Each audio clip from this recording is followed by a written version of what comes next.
Looking forward to our thing in a few weeks. Yeah, I don't know if I'll end up being there, but I'm hoping to.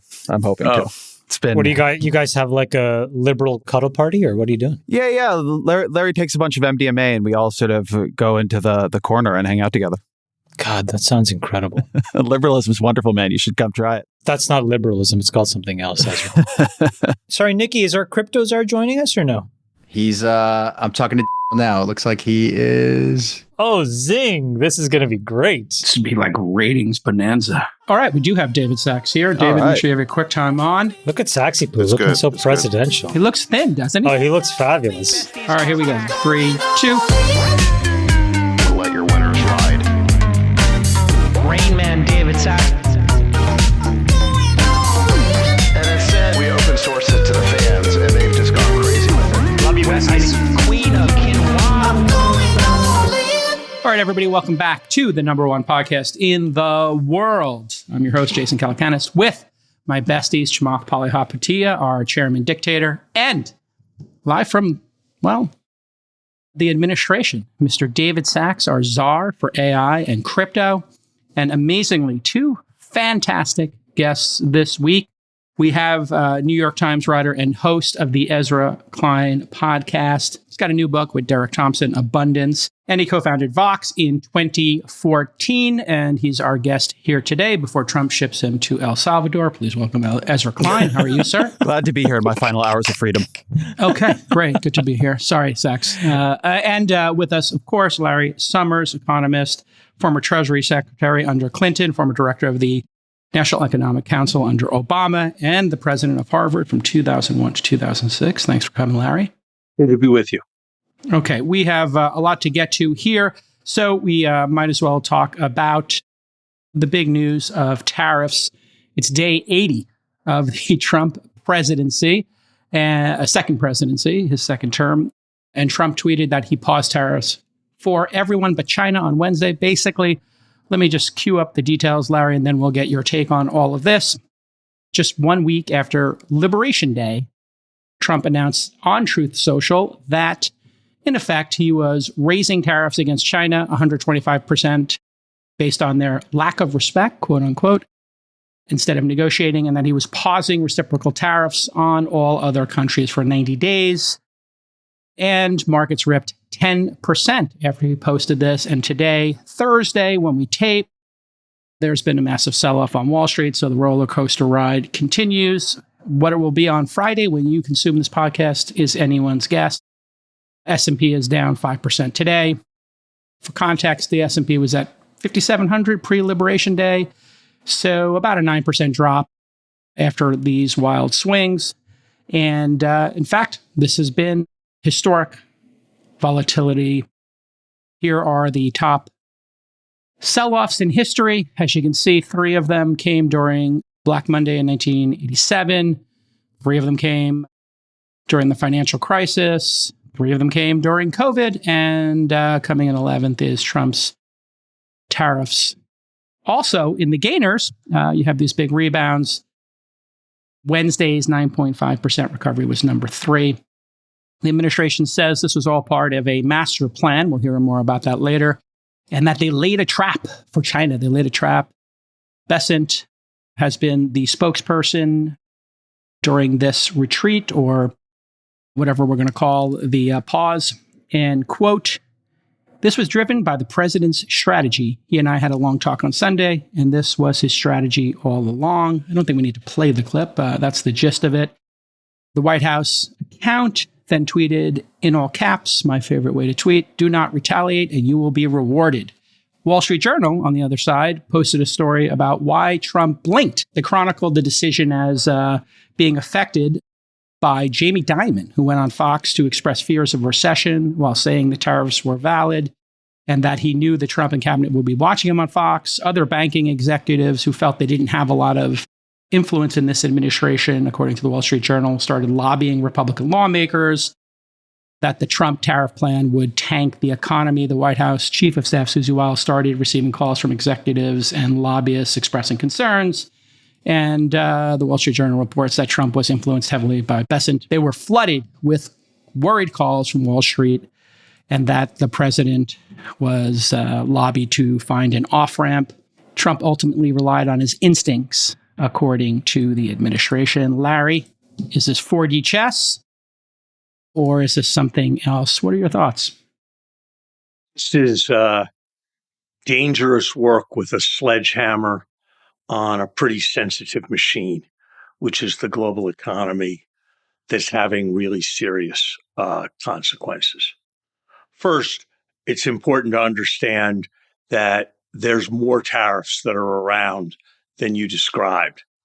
Even after the big back off, there's a 10% across the board tariff, a range of structural tariffs like on steel and automobiles, and a range of new tariff threats like on pharmaceuticals.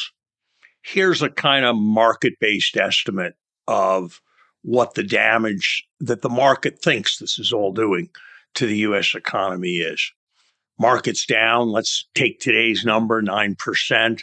If that's right, that would be about $4 trillion. Of course, $4 trillion since Liberation Day. Of course, markets were down coming into Liberation Day because of some anticipation of these policies.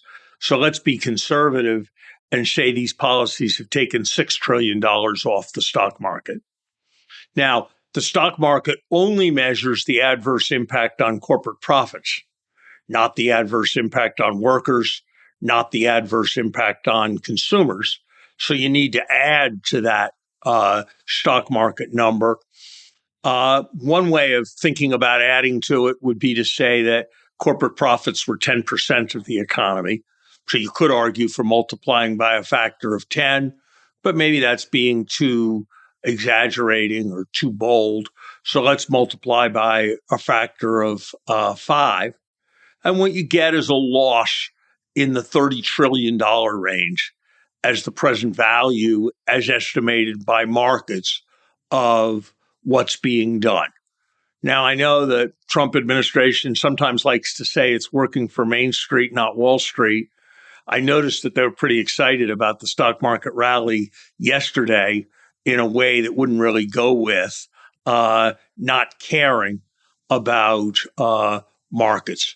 So I think what markets are seeing what's true, which is 3 things. This is an inflation shock because you're adding to prices. CEO of Amazon got it right. The Secretary of the Treasury got it wrong. Increases in tariffs of this magnitude, the overwhelming part of them will be passed on to consumers. So you've got an inflation shock. When you raise the prices of people and their income, at least in the short run, is the same, they're poorer. And that means they can afford less stuff. And that pushes the economy down. And so you've got higher inflation and you've got less demand and therefore more unemployment. And all of that's bad for the economy and companies. And the last thing, which I think is profoundly important, is we are trading like an emerging market country right now. For serious countries, for the United States, the pattern is that when the world gets riskier, the bonds go down in yield and the currency goes up in value because people come for the safe haven. When you're a country like Argentina, then the assets all move together. Falling stock prices go with higher bond yields, go with a weakening currency.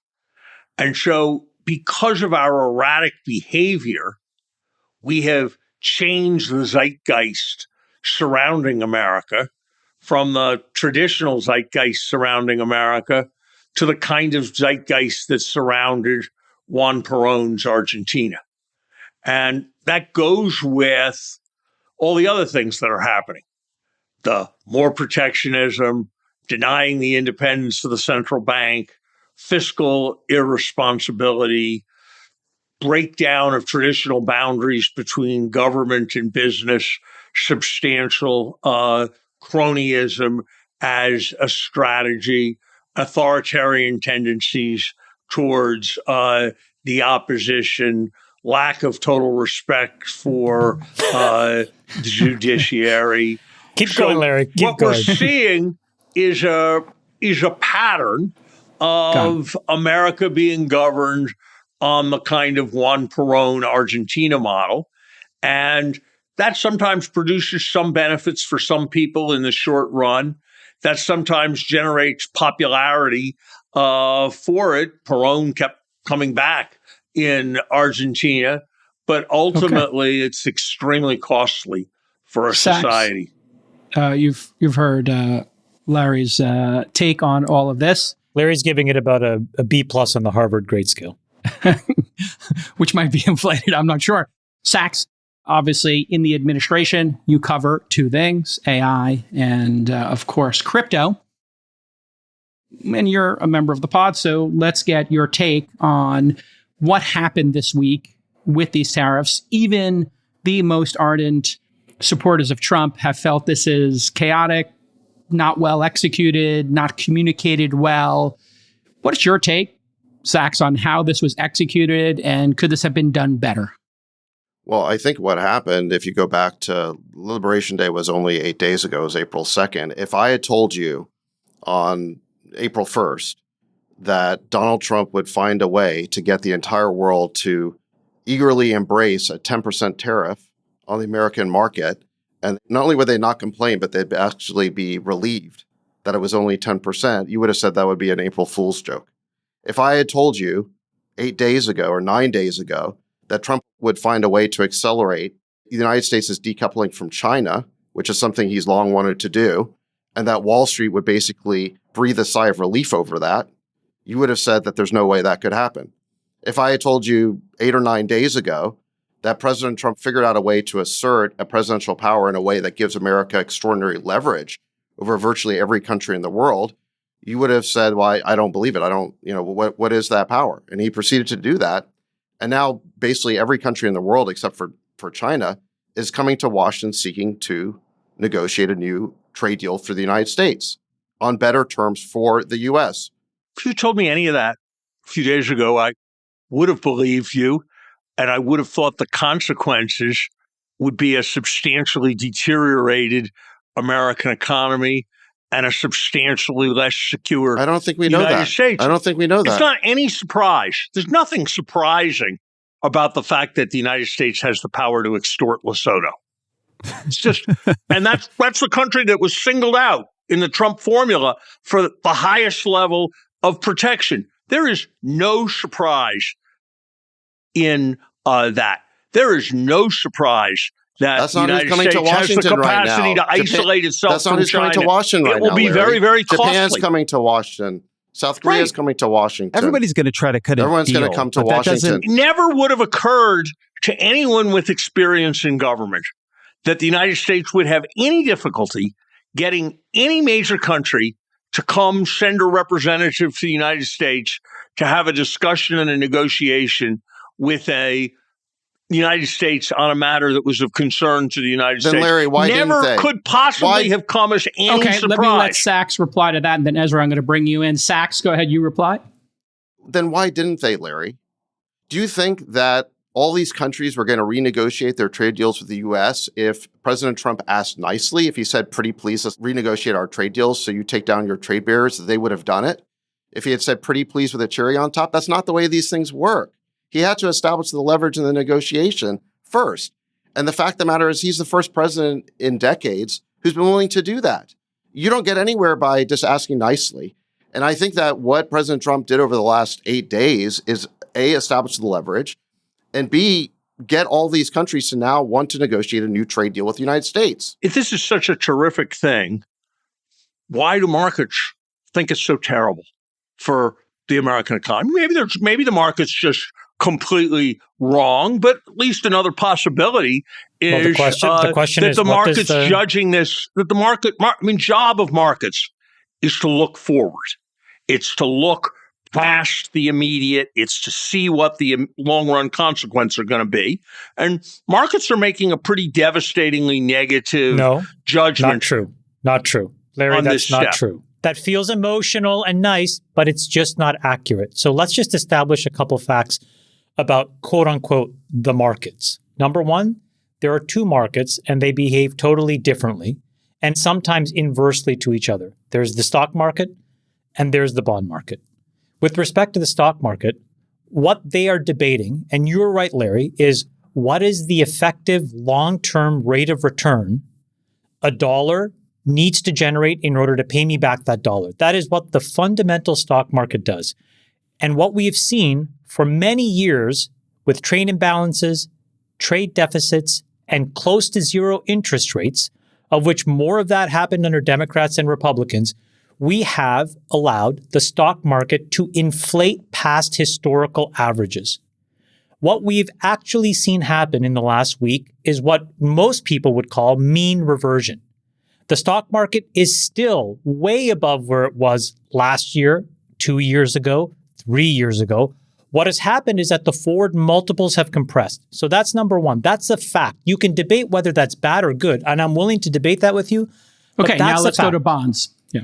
And then with respect to bonds, what we are seeing now is there are two very complicated issues. And we don't know what the unknown known is. And let me be very specific.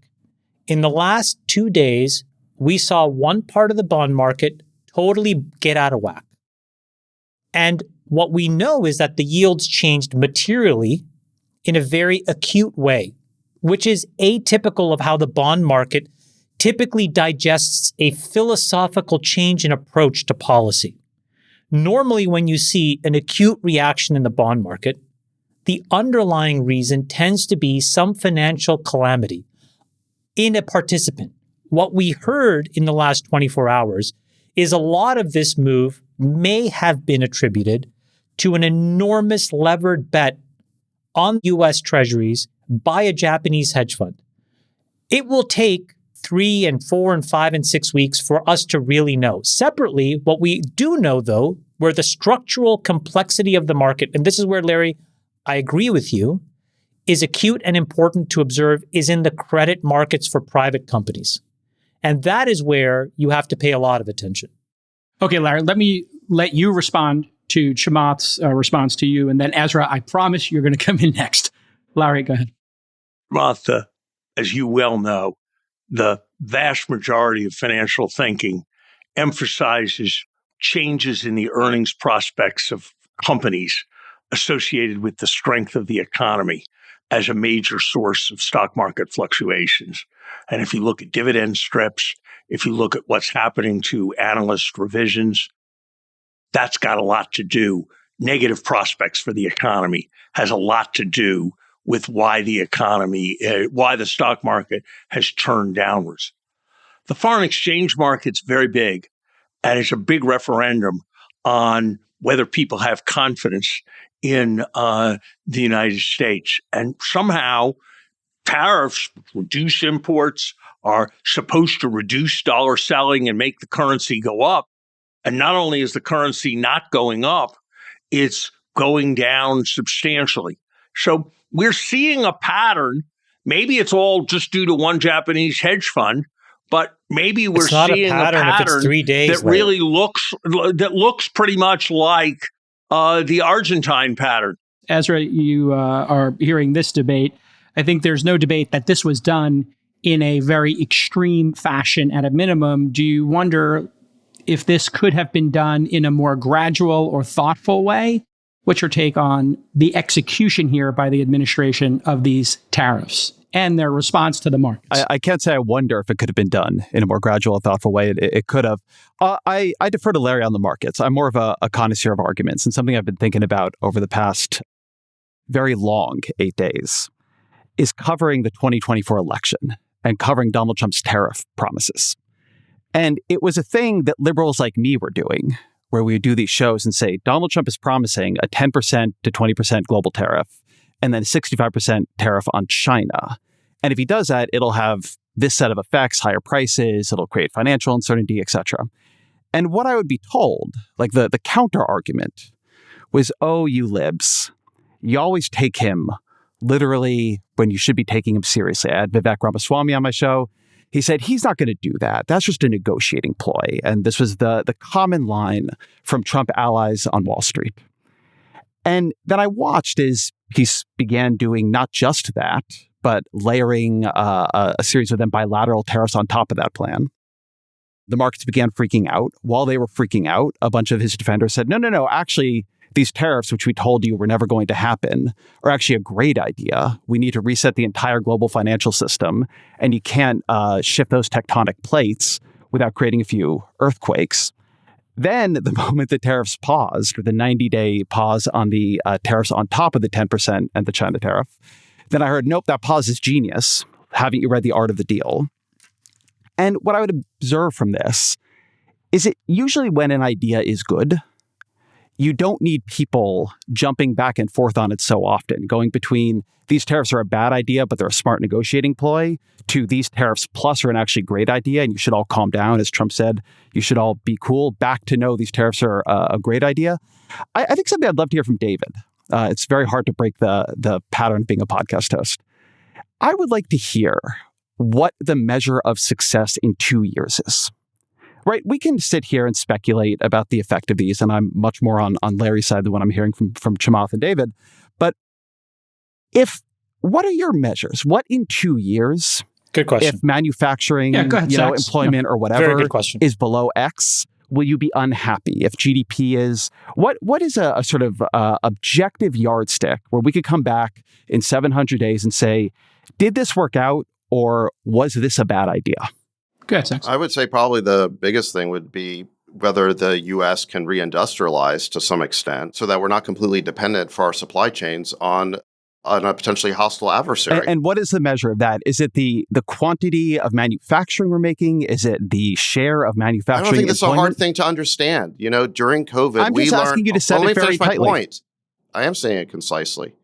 During COVID, we discovered that we were horribly dependent on a supply chain from China for some of our most essential products, for pharmaceuticals, for other medical gear that we needed during COVID. Sure. So what would be, if you were to put a metric on Just it? as one example, but we've also learned that our entire supply chain for all sorts of industrial products now is dependent on China and other countries. So let's be more precise. We have 4% unemployment at the record low of our lifetimes. And do you think Americans want to work in these factories? And if so, which factories? Obviously, pharmaceuticals, that's a dependency. Obviously, building ships and weapons, that's a dependency. I think we can all agree on that. And that might be low hundreds of thousands of jobs.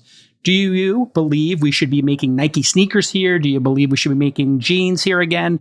What would be the objective measure of success? Like a certain number of jobs, certain number of factories, certain types of factories? Because the other piece that I don't understand, and maybe you could inform me here, Sachs, is number one, who's going to do this work if we're going to be deporting millions of people, and we have the lowest unemployment of our lifetimes, and we have automation coming to these factories, and Americans don't want to take these jobs historically? How is this all going to work? It seems a bit farcical to me that we're going to bring these things back. I don't think the millions of Americans who lost their jobs in the heartland because we let China into the WTO, which is something that Larry, I think, supported and championed. We're talking about decades ago, though, right? Yeah. That's what started this whole thing. Yeah, okay. I don't think those millions of people want to lose their jobs. So, you're talking nonsense. What are you talking about, Larry? Respectfully, David. You were Treasury Secretary Could when we walked China into the WTO, and you were just still defending it. I was just watching an interview. Hold on, Larry. Larry, you just did an interview with Neil Ferguson. May I ask my question? Why am I the only one who gets to talk for 2 seconds before I get interrupted? Okay. You guys get 5 to 10 minutes finish speeches. Your thoughts. Finish your thoughts Is that for the 2 way or 3 this minutes, works? and then I get Larry to speak will for go. 2 seconds, then Go you ahead, interrupt me. Sachs. You speak for 5 or 10 minutes. Go right ahead. Larry, I just saw you do an interview with Neil Ferguson where he asked you, was it a good idea to bring China into the WTO? Was it a good idea to give them permanent normal trade relations status, basically MFN, which is something that Bill Clinton did in 2000. And I admit it was bipartisan. George W. Bush continued it. And you were defending this as a good idea for the country. What was the result of that over the past 25 years? Millions of industrial jobs were lost or exported to China. Millions of factories shut down. The United States has a diminished and hollowed out industrial base. We certainly can't make the products of the future like drones or semiconductors. Jason, just to answer your question, yeah, obviously some industries are more strategic than others. Do I personally care about sneakers or textiles? No, I personally don't. Do I care about semiconductors? Absolutely. Do I care about circuit boards? Do I care about drones? Do I care about robots? Do I care about EVs and cars? Absolutely. Okay. Those David, industries, we are no longer in a position. David? We are no longer in a position as a country to make those products because we exported our entire supply chain and manufacturing base to China. David, I have three so how questions. is that a good idea, Larry? Okay, David, I Larry, have you three go, questions and then for you. Ezra, I'll go back to you and Chamath. Go I ahead, have Larry. three questions for you. One, can you name a single trade barrier that was reduced by the United States associated with China accession? A single restriction that existed in the United States that had not been in place for 5 years before that we removed during China's WTO accession. Can you name one? I don't think we should have done any of it, Larry. We No, threw open our I'm sorry. markets to Chinese I'm sorry. goods. What restriction? Your thesis is that we threw open the market and therefore we exposed ourselves to all of this China thing. And question I'm asking you is, can you name any restriction on Chinese exports to the United States that was in effect in 1999 and was removed by our WTO accession in 2000? Can you name any such restriction? Just name Larry, one this for was me. a policy that built up over time and was basically made permanent. Hold on. It was made permanent when we walked China to the WTO and gave them MFN status. I'm sorry, David. I'll ask the question one more time. We had given them MFN status 15 years before. No one, they had MFN status. They had it for 15 years. There was not a single reduction in a barrier to Chinese trade. So the way in which you're describing it is just bears no resemblance to what it was. Why was it necessary to bring happened. them into the WTO? What was the point of bringing them into the WTO? The point of bringing them into the WTO was to use the leverage that we had to win a whole variety of concessions that enabled us to Larry, let's be export honest. more to You China. guys- This you is did an a It's an bad interesting extraordinary deal. idea. rewriting It's of called history, Larry. reciprocity. This is an extraordinary Let's rewriting agree of on the history. history David. here. And Larry, let's move forward. I want to You're respond to denying this. history. You're You're denying totally history. denying history. All right, listen. This was a bad deal. Hold on a second. Let's go back to this. Just a minute. I just want to know that the whole argument you are making is about increased exports to the United States that had bad consequences. And so I'm just going to keep asking you, what barrier that previously existed Okay, got I'll name removed? them. I'll name them. I'll name them. Go ahead, Chamath. Yeah. Let me get Number you in on one. this. Prior to the WTO, China imposed a bunch of export duties and taxes on a whole bunch of goods to control outflow. Okay, that prioritized domestic supply. As part of coming into the WTO, China said, hey, hold on, we'll limit these export duties to only a specific set of products. And then they capped those duties at agreed rates. Number two, they eliminated export quotas. They historically had export quotas to manage the volume of goods. Under that WTO commitment, they agreed to phase out all those quantitative restrictions on exports, except where explicitly justified under WTO. Number three, they removed the export licensing restrictions. Number four, they ended state trading monopolies for exports. Number five, they liberalized foreign trade rights. The point is, people thought that China was going to be a honeypot of economic activity, and it turned out to be a sucking sound, a grand sucking sound of opportunity where the globalist corporations saw a massive labor arbitrage.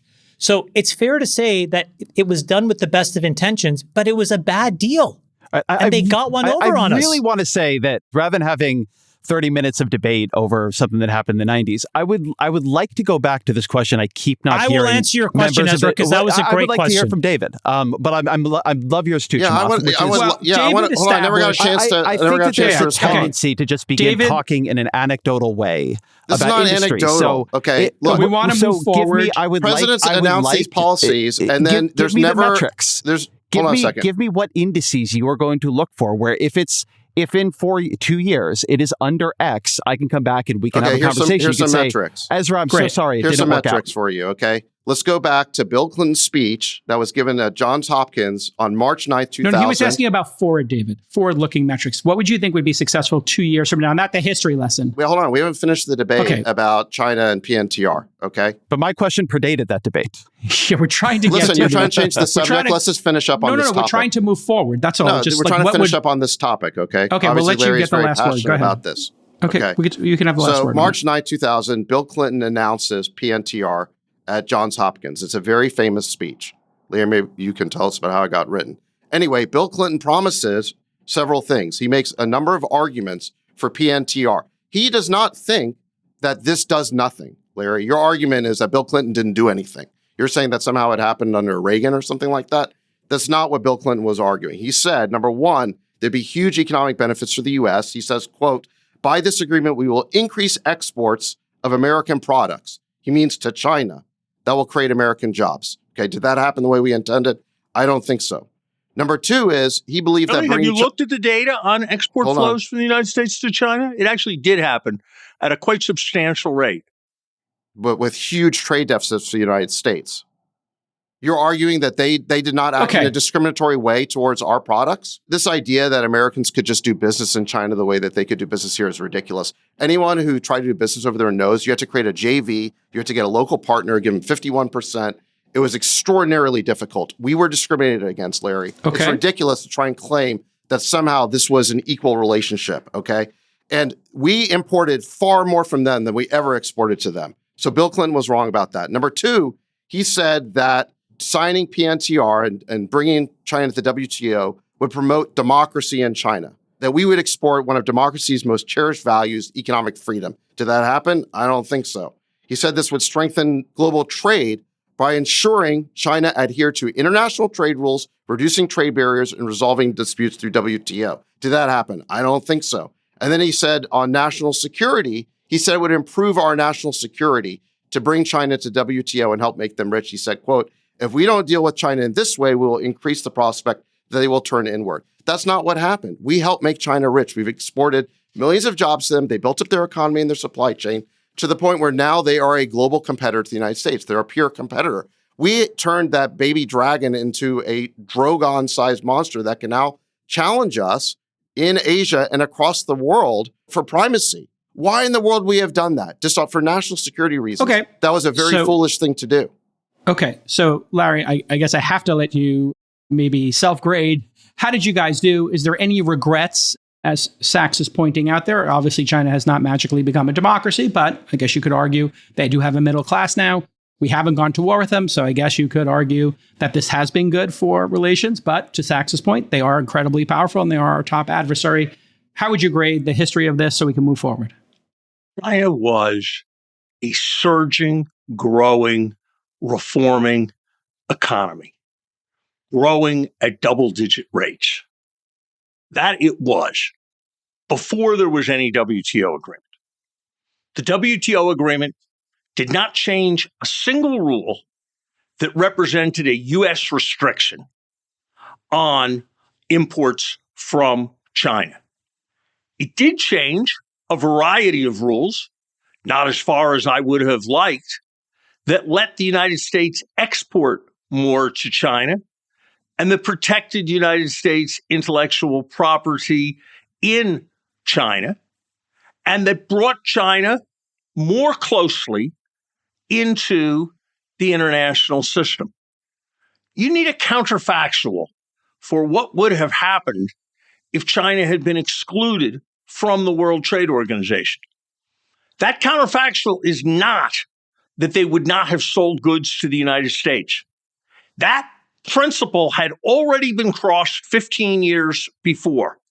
Not a single restriction was reduced. So, but look, Larry, anything you would have done differently? I just don't get. I don't get the whole mindset here. I understand that we should have done more as a country for the Rust Belt and invested in it much more heavily. If I was worried about dependence and strategic and all that, the last policy I would have wanted to abolish was the CHIPS Act. Mm-hmm. That's the largest, boldest thing the United States has ever done to avoid dependence in a national security area. Great. And Let me bring yet Chamath the in. Trump administration has killed all of that. Chamath, you heard Ezra's original question and the history here from Larry and David. Looking at, there's some industries that we need strategically, pharma, military, cars. These are fairly obvious. Rare earth minerals are obvious. But we also have the lowest unemployment of our lifetimes. And Americans probably don't want to work in factories en masse. What is your take on going forward, some metrics that this administration should, not Sachs is saying this, you're saying it. What would you measure this success as in terms of onshoring and reducing dependencies if, to Ezra's point, 2 years from now, we were to grade it? Give us some specifics here, Chamath. There is a major issue that the United States has that's much bigger than China, which can be framed in the lens of resiliency and the ability to fend for ourselves. There are supply chains that have many single points of failure. And independent of whichever country that single point of failure exists, it could be an ally, or it could be a foe, or it could be a frenemy, that creates risk. And I think what we are learning, and David's right, it was really highlighted during COVID, we are not in a position to take care of what we need. So if I had to very precisely answer Ezra's question, I would say that we need to measure and protect 4 critical areas. Everything else, I think we can deal with some inefficiency, some single points of failure. But the following 4 areas, Ezra, I would say are sacrosanct. Number 1 is all of the technology, both the chips as well as the enabling technology around artificial intelligence. It must be a robust, largely American supply chain. It must. You cannot have single points of failure outside the United States, because what you see is even in allied countries, their posture towards things like free speech and other things can ebb and flow. Their posture on trade, their posture on defense. Okay, so that's number 1. It can change. Chips. Got it. Number 2 is energy. We have a critical deficit of electrons in America. We do not have the capability we need to make the energy we need quickly in many ways. We have supply chain issues on nat gas. We have critical supply chains that can be shut off by China around photovoltaics. So whether you believe in coal, whether you believe in nat gas, whether you believe in clean energy, we are in a very fragile place. We got to shore that up. Okay, I think we're in agreement. Keep going. Number 3 are there are critical material inputs that drive the material science of the future. Rare earths are an example.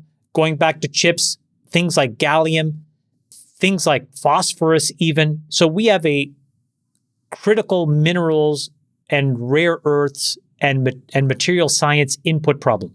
And then the 4th, Ezra, are pharma APIs, so that when American citizens get sick, we have the ability to not just make it, but also design it and manufacture it. Because some of these APIs, the active principal ingredients for many of the drugs, require very convoluted and complicated processes, cold chains, and the like. And again, there, we depend on folks whose view of the United States can change in real time. So if I had to say to you, Ezra, what I would expect is if the United States government, whoever was in charge, would put those 4 things on a board, then detail out all of the key inputs, measure how much we can make ourselves versus import, and then basically try to level that playing field, we would be in a very good place. A couple things, because I think I probably agree with all of that. And what it sounds like is an excellent argument for Joe Biden's policies, which were functionally, maybe not the pharma side, just literally that. Let's pull out semiconductors and the semiconductor supply chain.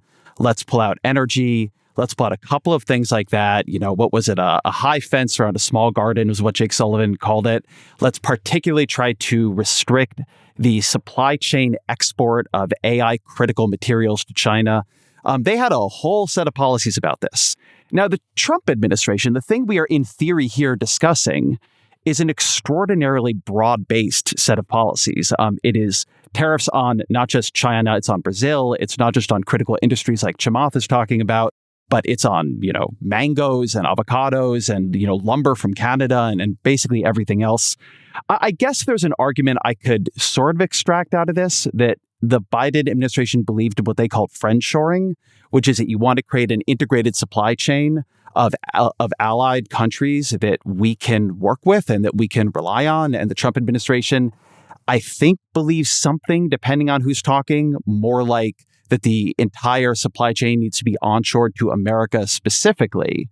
But one of the problems, and the reason I keep trying to push people to be very clear about their arguments and very clear about their metrics, is that I feel like there's this king's cup of what we're trying to achieve here, where one day it's that we're trying to achieve the reindustrialization of the American heartland, and the next we're trying to replace the income tax with tariff income, and then the next we're just using it as all-purpose surplus leverage against any country that does anything we don't like. And the next day we're, using it for an entirely third purpose, and maybe we're just going to use it to isolate China, but to bring in our friends.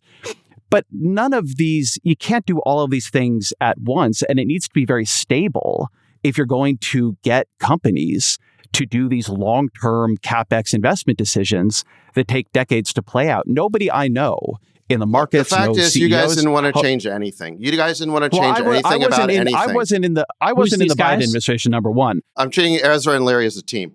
I would love to change. I just want to make sure I would love to change all kinds of things. Here. You mean the Democrats didn't want to change anything? Of course. Let's see if we can. Larry won't even admit that PNTR did anything. Can we not keep doing PNTR for a minute? Let's look forward, not backwards. Look at the CHIPS Act. Look at the IRA Act. They did the exact things we're talking about. Larry, go ahead. Let's see if we can find a little bit of agreement.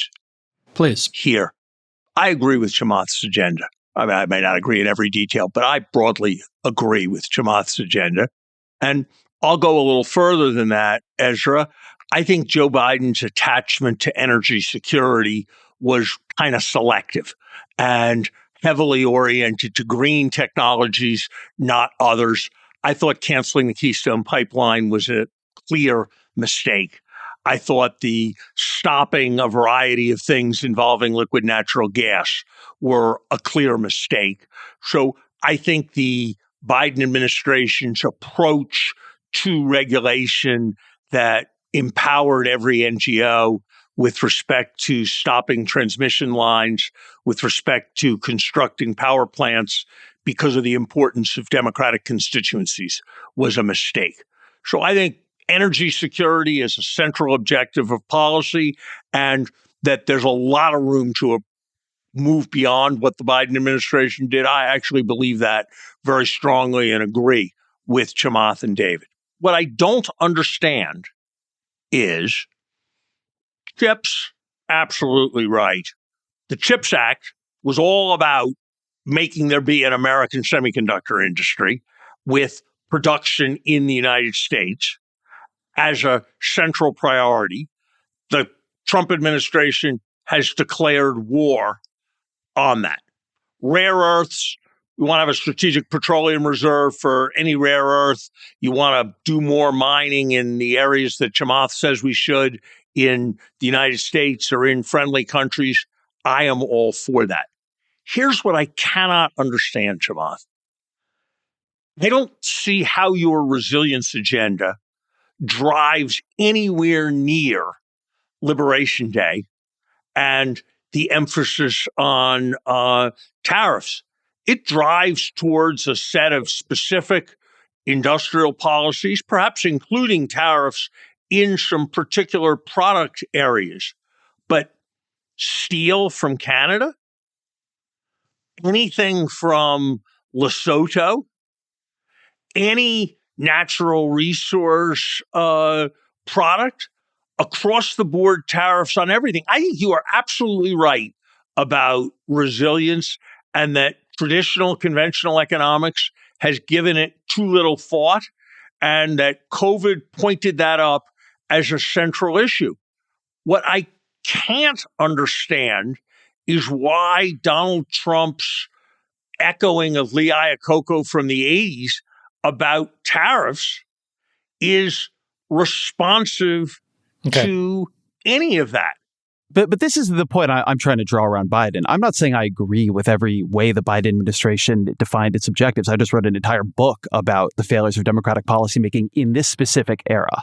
What I am saying is the Biden administration's view of trade, was that there are targeted industries we should be putting a lot of both domestic policy and international policy into play in order to protect and reshore or friendshore.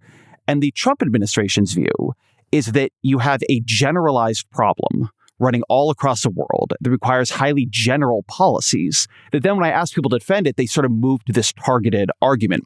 Donald Trump's view, I feel like we end up making something that is not that complicated into something much more complex than it is. Since the 80s, Larry's point about Lee Iacocca, Donald Trump has appeared to hold the view that any time the U.S. is operating at a trade deficit with someone else, that is evidence we are being ripped off. And that is how you get at least the initial set of tariffs here that work off of bilateral trade deficits and try to correct every single one with every single country, be it Lesotho or a collection of islands inhabited by penguins.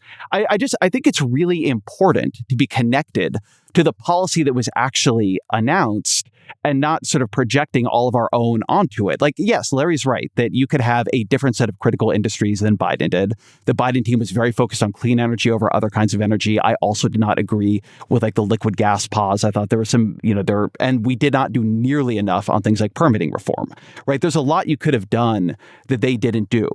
But if what you have in your head is a targeted idea of reshoring specific industries or nearshoring or friendshoring or whatever, which is kind of what I'm hearing from a number of people on this call, then it seems like you would want targeted policies. And what we have is not targeted policies. It's broad-based policies, a 90-day pause on larger broad-based policies, and a huge trade war with China. I would like to hear a defense from somebody. I'll give it to you. Ezra and I agree, specific policies.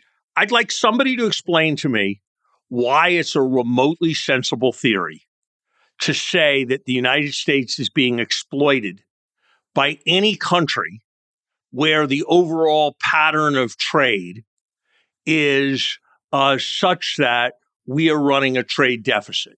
And maybe in the process, you could explain to me why my grocery store is exploiting me because I'm running a massive trade deficit with them.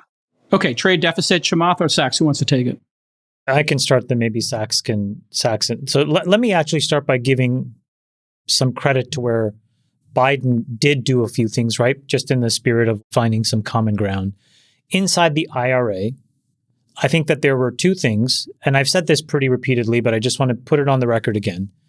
The ITC credits and the ITC transfer markets for those credits, the tax equity markets, are critical industries in America to support private investment in all kinds of very complicated markets, energy markets being the most important.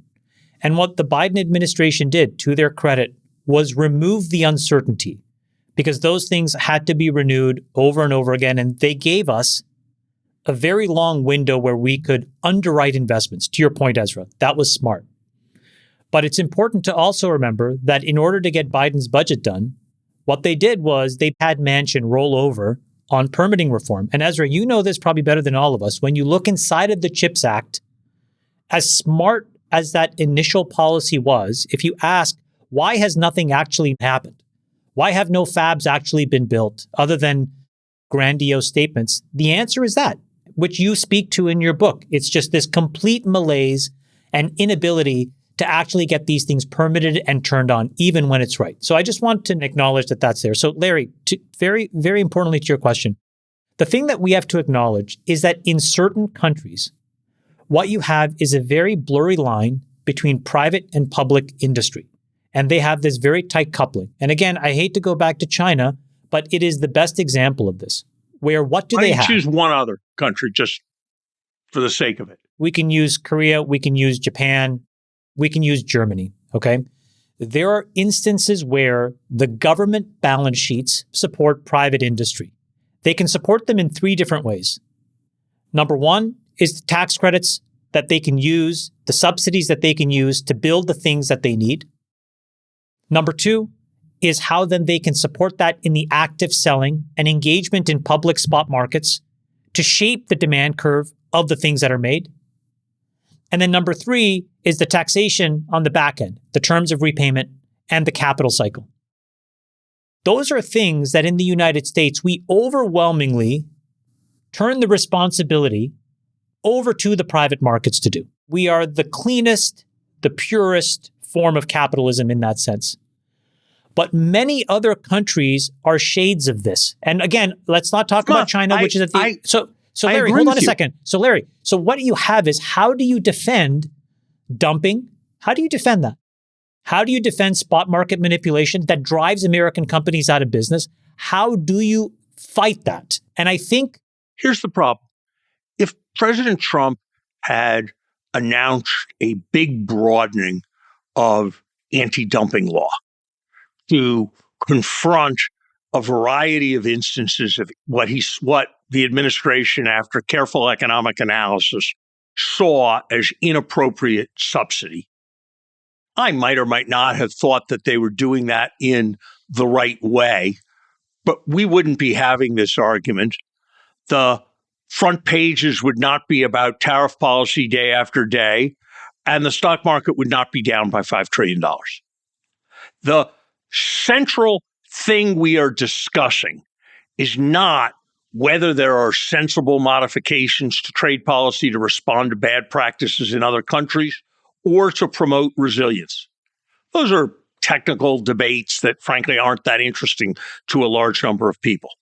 The question is whether declaring that we need a whole new era of U.S. economic policy around universal tariffs against everything is a rational step forward, or using bilateral trade surpluses as a judge. Now we're talking about the Monte Carlo simulation of how to achieve the outcome. And what I am saying is, there is, just as much as you and I want to guess, the fundamental and honest answer is none of us know.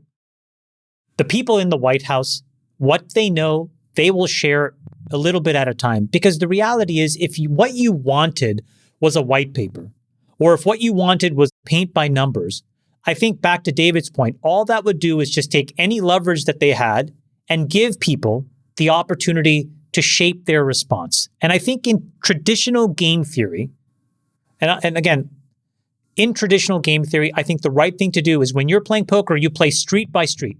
What's the flop? Make a set of actions. What's the turn? Make a set of actions. What's the river? Make a set of actions. And I think if you're going to play to win, this is what they should do. Keep their cards very, very close to the vest. Realize that you can't necessarily surgically go and attack the lithium market first, then the rare earth market second, because it all goes back to the same balance sheet. It's the same actor over and over. I think there's a useful analogy to draw here. I think a lot about an article Mark Danner wrote in the New York Review of Books many years ago about the Iraq War. And it's an article that is stuck in my mind forever, because what he says about it is that one of the difficulties of the politics of the Iraq War is there was no one war. There was everybody's private war that they were projecting on to the Bush administration. You had the liberal humanitarian vision of why we were going to war and what that war would look like. You had a realist vision for it. You had a vision that was more about weapons of mass destruction and keeping the homeland safe from terrorism. You had people believe there was an Iraq-Al-Qaeda connection. There were really dozens of these, which is how you got as broad a coalition behind as bad a policy as that together, because everybody said, you know, they're being a little bit vague about what's really going on here and why we're really doing this. But I bet you, if you go into their heart of hearts, what they want is the thing I want, even though the policy doesn't quite match what policy you would get from starting from my premises. And that's really what I hear here. I hear it on this show, but I hear it in general in the discussion around this, that there are a lot of different objectives being projected onto Donald Trump and his trade war. The objectives do not fit the policies we're seeing. The objectives are not stably articulated by Donald Trump or the people around him, nor is any specific objective being articulated in a stable way without contradicting objectives also being articulated at the same time. And look, maybe in the end, and this is why I want to push you all on metrics, you get something you like out of this. But you're giving away a lot of clarity just on the trust that what is happening is people are keeping a good hand of cards with a good strategy of poker hidden from you, as opposed to what's happening is what we seem to be seeing in public, which is Donald Trump is a chaotic and erratic person. They are making policy in a chaotic and erratic way. That policy is having chaotic and erratic consequences, and then they are operating and moving on the fly in a chaotic and erratic fashion. Sachs, you heard Ezra say that he feels this administration is being a bit chaotic in the approach here. What's the counter to that? You heard Chamath say, hey, this is a really thoughtful. They're holding their cards close to the chest. Maybe you could clarify what your position is. Is this too chaotic, or is this crazy what I'm like a hearing fox? is a bunch of process objections to Trump's policy, and I'm hearing a bunch of nitpicking. What about Lesotho or whatever? Okay. Look, this is a very unrealistic view of politics when we've had a bipartisan consensus in Washington for decades that unfettered free trade is a good thing, no matter how big our trade deficits got, no matter how rich and powerful China got, no matter how unfair the trade practices got, no matter how many millions of our jobs and factories got exported overseas. This has been the bipartisan consensus in Washington. And Larry, you're right that it started before the Clinton administration, and the George W. Bush administration definitely accelerated it. But there has absolutely been a bipartisan consensus in Washington that this sort of unfettered free trade policy was good for the country. Now, how do you change that? Now, look, you can nitpick this and you can make all the process objections you want, but Donald Trump has changed the conversation. I just want to be clear. My objections are, let me finish. You keep saying I've offered a process objection when I'm objecting to the absence of clear goals. Ezra? You were pointing to Donald Trump's views when he was a public figure in the 1980s and 1990s on trade as somehow he was wrong. He was not wrong. He was one of the few people and the few public figures in America who was right about this. I think most people today would say he was right about this, that throwing open our markets to these foreign products without thinking about the consequences was a mistake. You guys have me completely confused.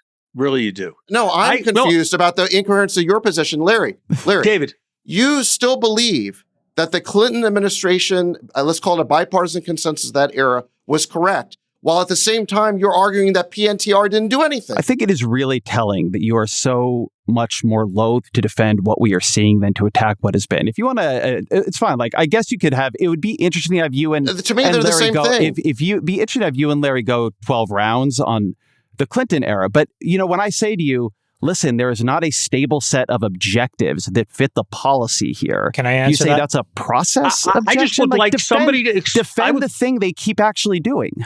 I would like somebody to explain to me here. I understood Chamath. Chamath, resilience, central, 4 sectors. Are we more resilient in the 4 sectors? What's the answer in 2 years from now? I got that. I agree. All that. I cannot make any linkage between a 10% across the board tariff, a tariff on steel, a tariff on automobiles, and much of what the rest of the president says, and your very valid objectives. I hear David give you that. This free trade has destroyed America and we're going to undo that, and eviscerated the heartland, all this I can stuff. give it to you. And I just want to understand how we'll know whether we have fixed Okay, it. look, I can answer this too. Go ahead, David. All right, look, Larry and Ezra, welcome to a political coalition. Different people have different objectives, just like different people had different objectives for the policy that we had in place 25 years ago. Okay? There are some people who think that we should have an across-the-board 10% tariff to raise revenue because the country needs revenue, and that would be a better way to raise revenue than to, say, have income taxes or capital gains taxes. Stan Druckenmiller, who's not a fan of tariffs, nonetheless said that he would support a 10% tariff, no more than 10, but up to 10, as a way to raise revenue. Okay, that's his point of view. There are other people, and I would say I'm more someone who thinks about the geopolitical consequences of this, who think it was a huge mistake to throw open our markets to Chinese products, basically feeding their economy to the point where they could become a pure competitor of the United States and threaten the U.S. world order. There are different people. Hold on, there's different people with different objectives. One more time, because you are just not speaking truth. How am I not speaking want to truth? know one restriction that the United States had on Chinese products that was changed in the year 2000. You've said 7 times, throw open our market to Chinese products. I want to know one example in which the United States opened its market in 1999 or 2000. The point of Do you have PNTR. one? Well, Can you name one product where restrictions were reduced? Okay, David, name it. Listen, you're mischaracterizing what PNTR did. We can play this like a grok game if you want. People can go ahead and grok this question and they'll get this answer. Look, the answer is that before PNTR, China was granted MFN on a year-by-year basis by Congress, correct? PNTR made it permanent. What does that do? It created a permanent new framework for trade relations between the United States and China. So it created permanence and it created a certain expectation. What did that enable? Massive investment by U.S. companies in China. So all the bean counters from McKinsey started talking about outsourcing and just-in-time manufacturing. They started moving the factories over there in a much greater way. You know, the Mitt Romneys and private equity. Hold on a second, let me finish. Can we just agree the Mitt on the China Romneys thing? and private equity said, this is a great idea. Let's move all of our manufacturing. Could we agree that whether or not it was the WTO Hold on, the move- bankers on Wall Street got to financialize and securitize all sorts of new products, okay? That was the result of PNTR. The thing we have to decide really right now as a country is if the thing that you all are trying to replace this with is better, right? If it will work. And so I want to go back to what you said a minute ago, David, when you're like, welcome to political coalitions.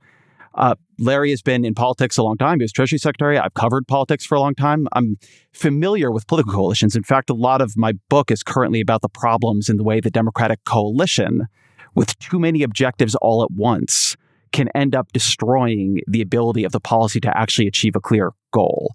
So this is precisely the non-procedural objection I am bringing here. This is why I think it is dangerous to be treating an upheaval of the entire global financial system without a clearly defined objective that is connected to a policy. And so the question is, if the idea is that there are all these different players here who have all these different policy objectives that would connect to all these different policies, and everybody's getting a little bit of them, and Trump is kind of flipping back and forth through different versions of them, you could end up, despite, yes, whatever mistakes were made in the free trade consensus, which I do agree that we had, you could end up with a bad next, not even consensus, just a bad next policy.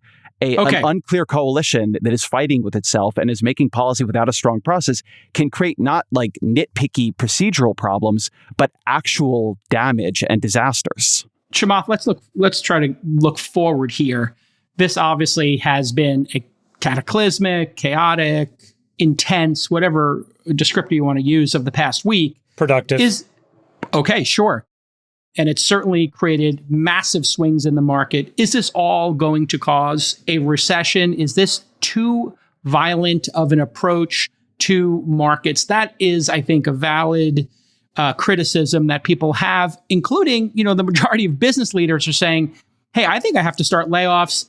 You had United Airlines say, we're not going to give any guidance. This feels to business leaders, Republican business leaders primarily, and market participants as just far too chaotic, and they can't plan. And if they can't plan, then they stop planning, which then is going to cause layoffs. It's going to cause bankruptcies, and who knows what the second and third order consequences are going to be. So what's going to happen here over the next couple of weeks and months? So just on the recession question, and I'd like to give an answer to Ezra and Larry. I think that, and I've said this for about a year, it was clear to me that we were sneakily in a recession before. And the reason was the vast amounts of money and deficits that were being pumped into government services that perverted the actual GDP picture in America. So as DOGE sort of slows down that money flow, and as the consensus in Congress gets to a better budget, I think that you're going to see that the government was probably responsible for 100 to 150 basis points of just waste.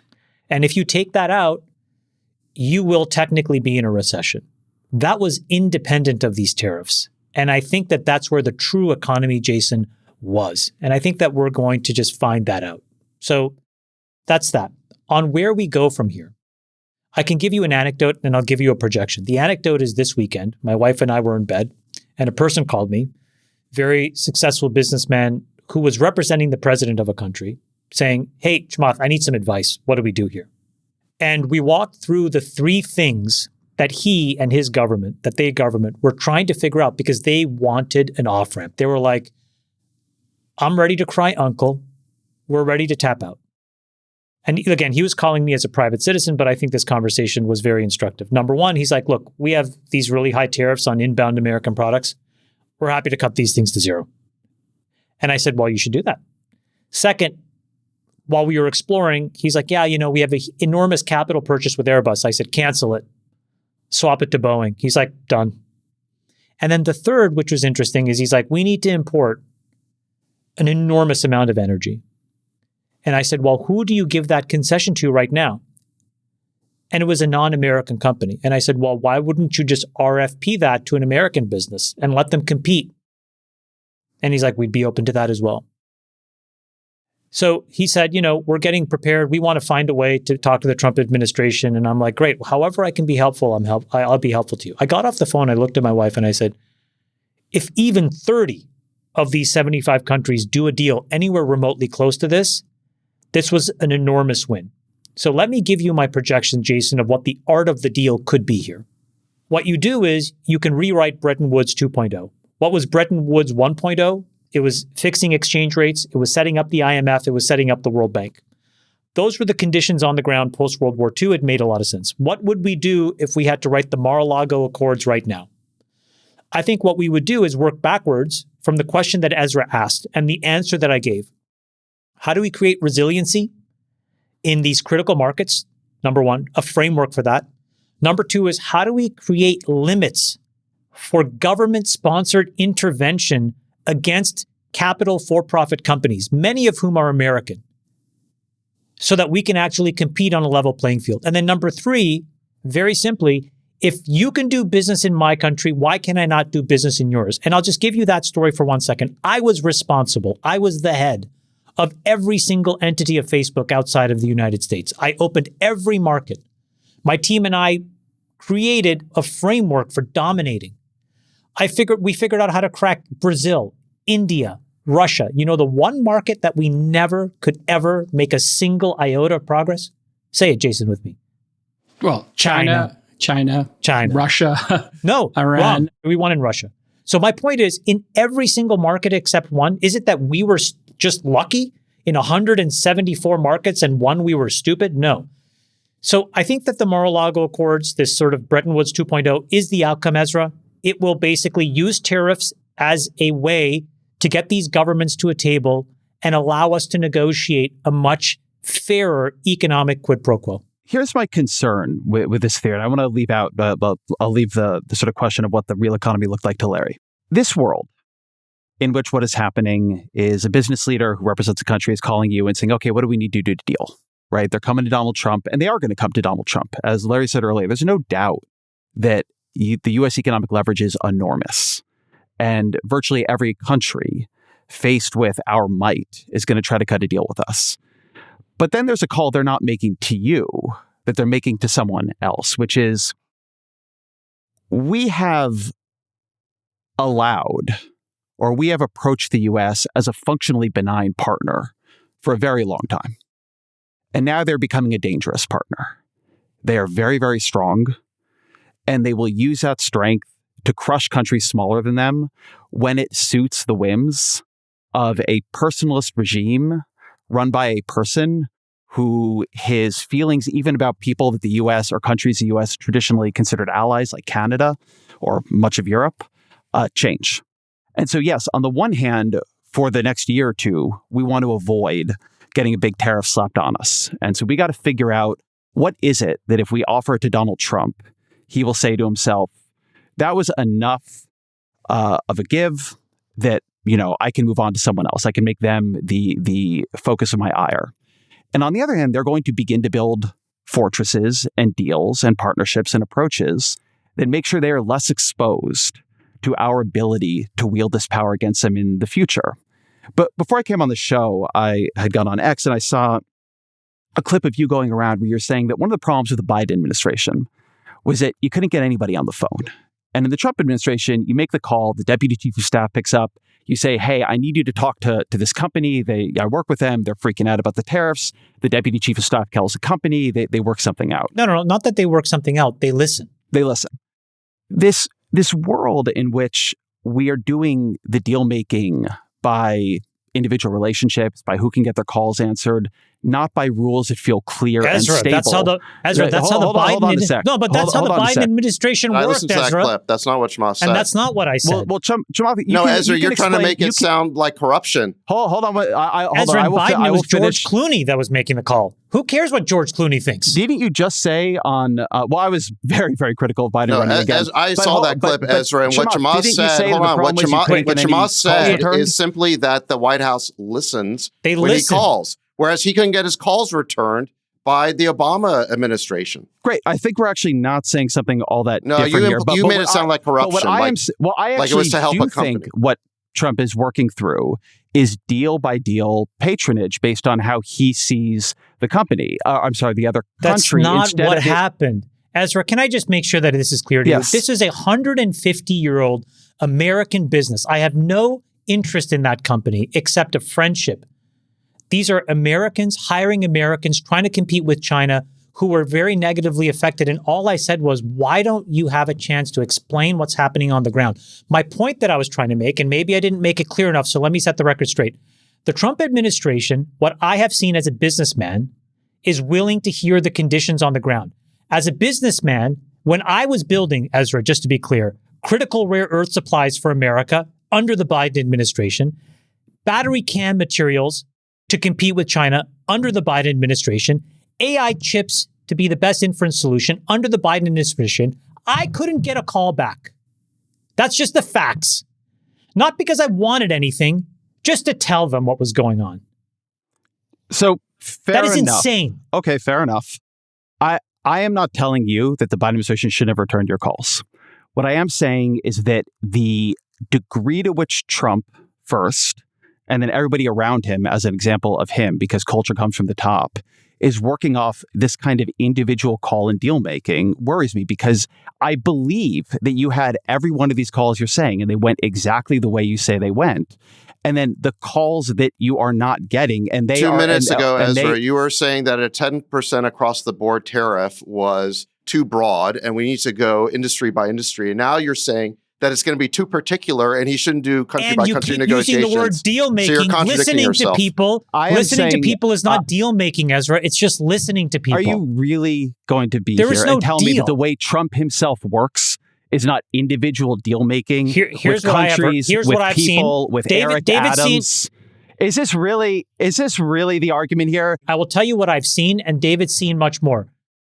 What I have seen from the president is he takes in hundreds of opinions and starts to figure out what the ground truth is. And the reason is when you only listen to one or two, every president probably deals with this, you have this information asymmetry problem because you are the president of the United States.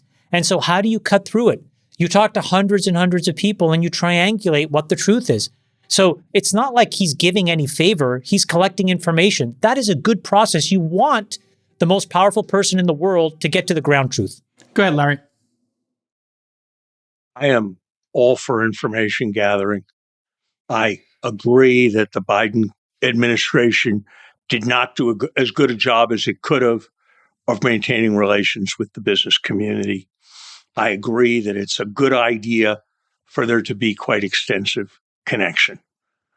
I am also appalled by the half dozen phone calls I have gotten from prominent people in business who have said, I'm used to being shaken down when I try to do business in some parts of the world. It's a new experience to be shaken down by representatives of the President of the United States. What's the shakedown? And when you have close connections, you help us, you contribute this way, you that do this. That makes no sense at all. Makes no sense, What Larry. the president has been trying to do is encourage domestic investment. Larry. Maybe it is an erroneous perception to which I have been exposed repeatedly. But it Total is nonsense. But it is a pervasive.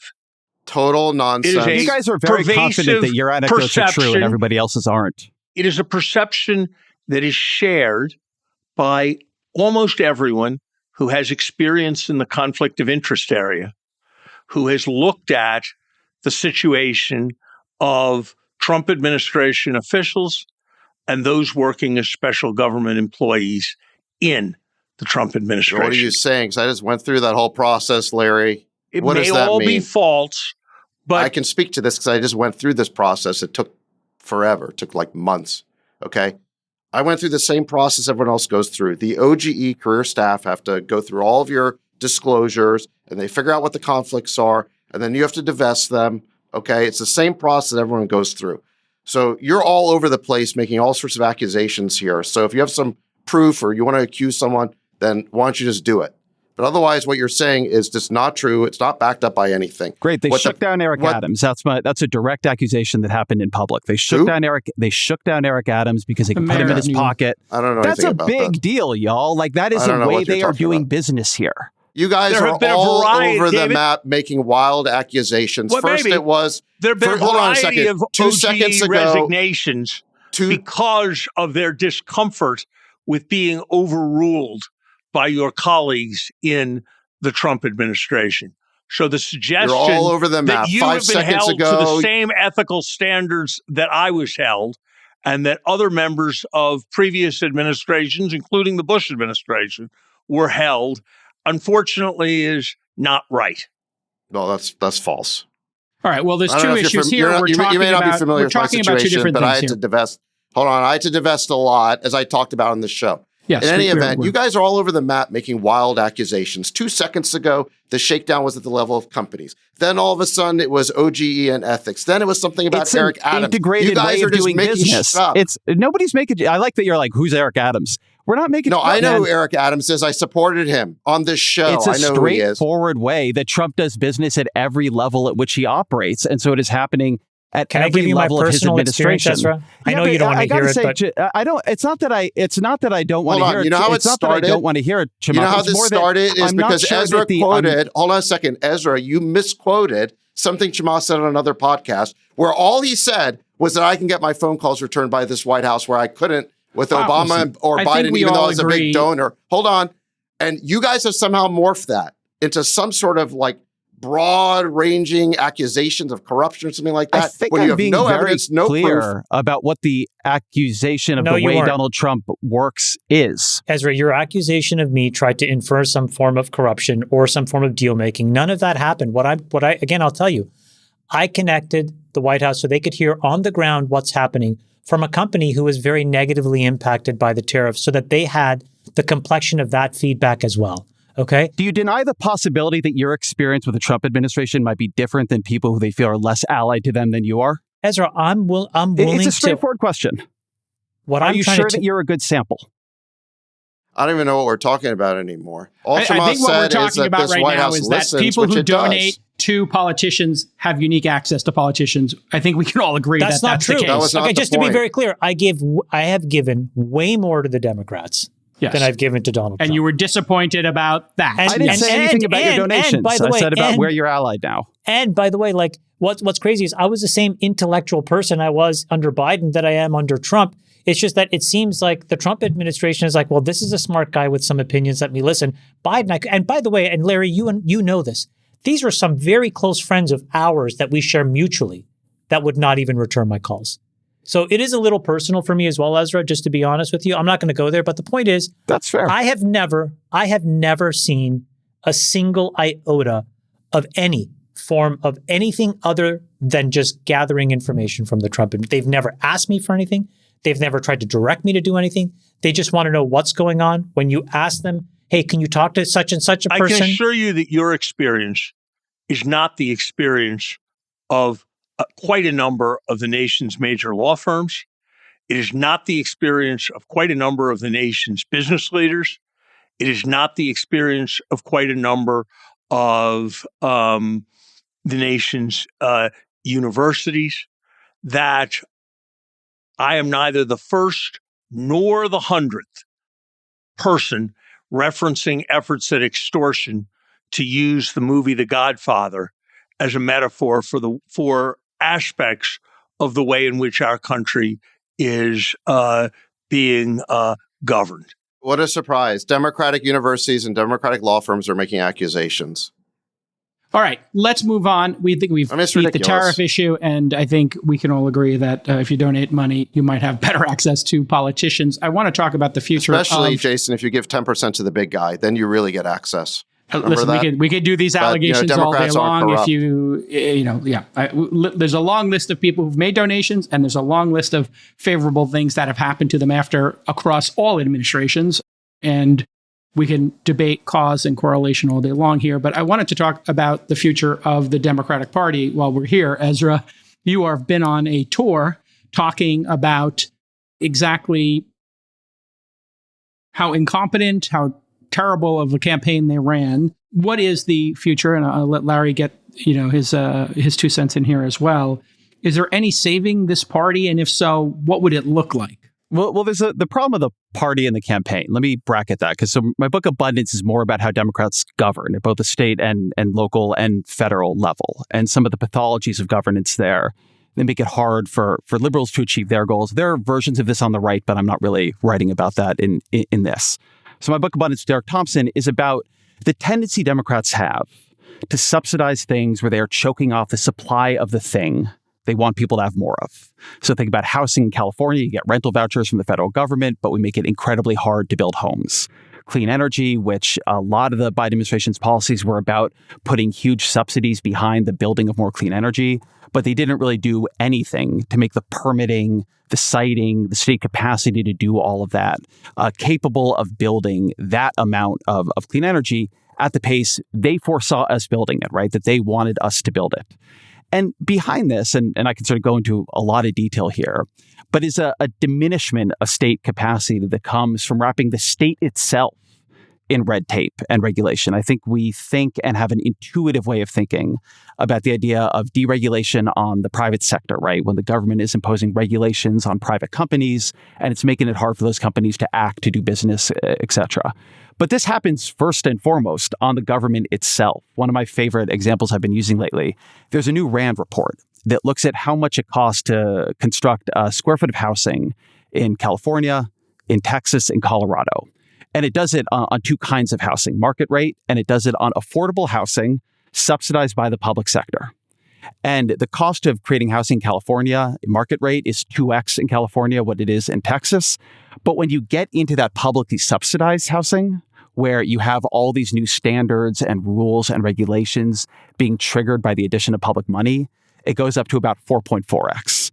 And so you have this real problem, I think, in a way of governing that evolved in the 70s, the 80s. There's a kind of small government version of the Democratic Party, the new left, more individualistic, that was worried about too much exercise of government power.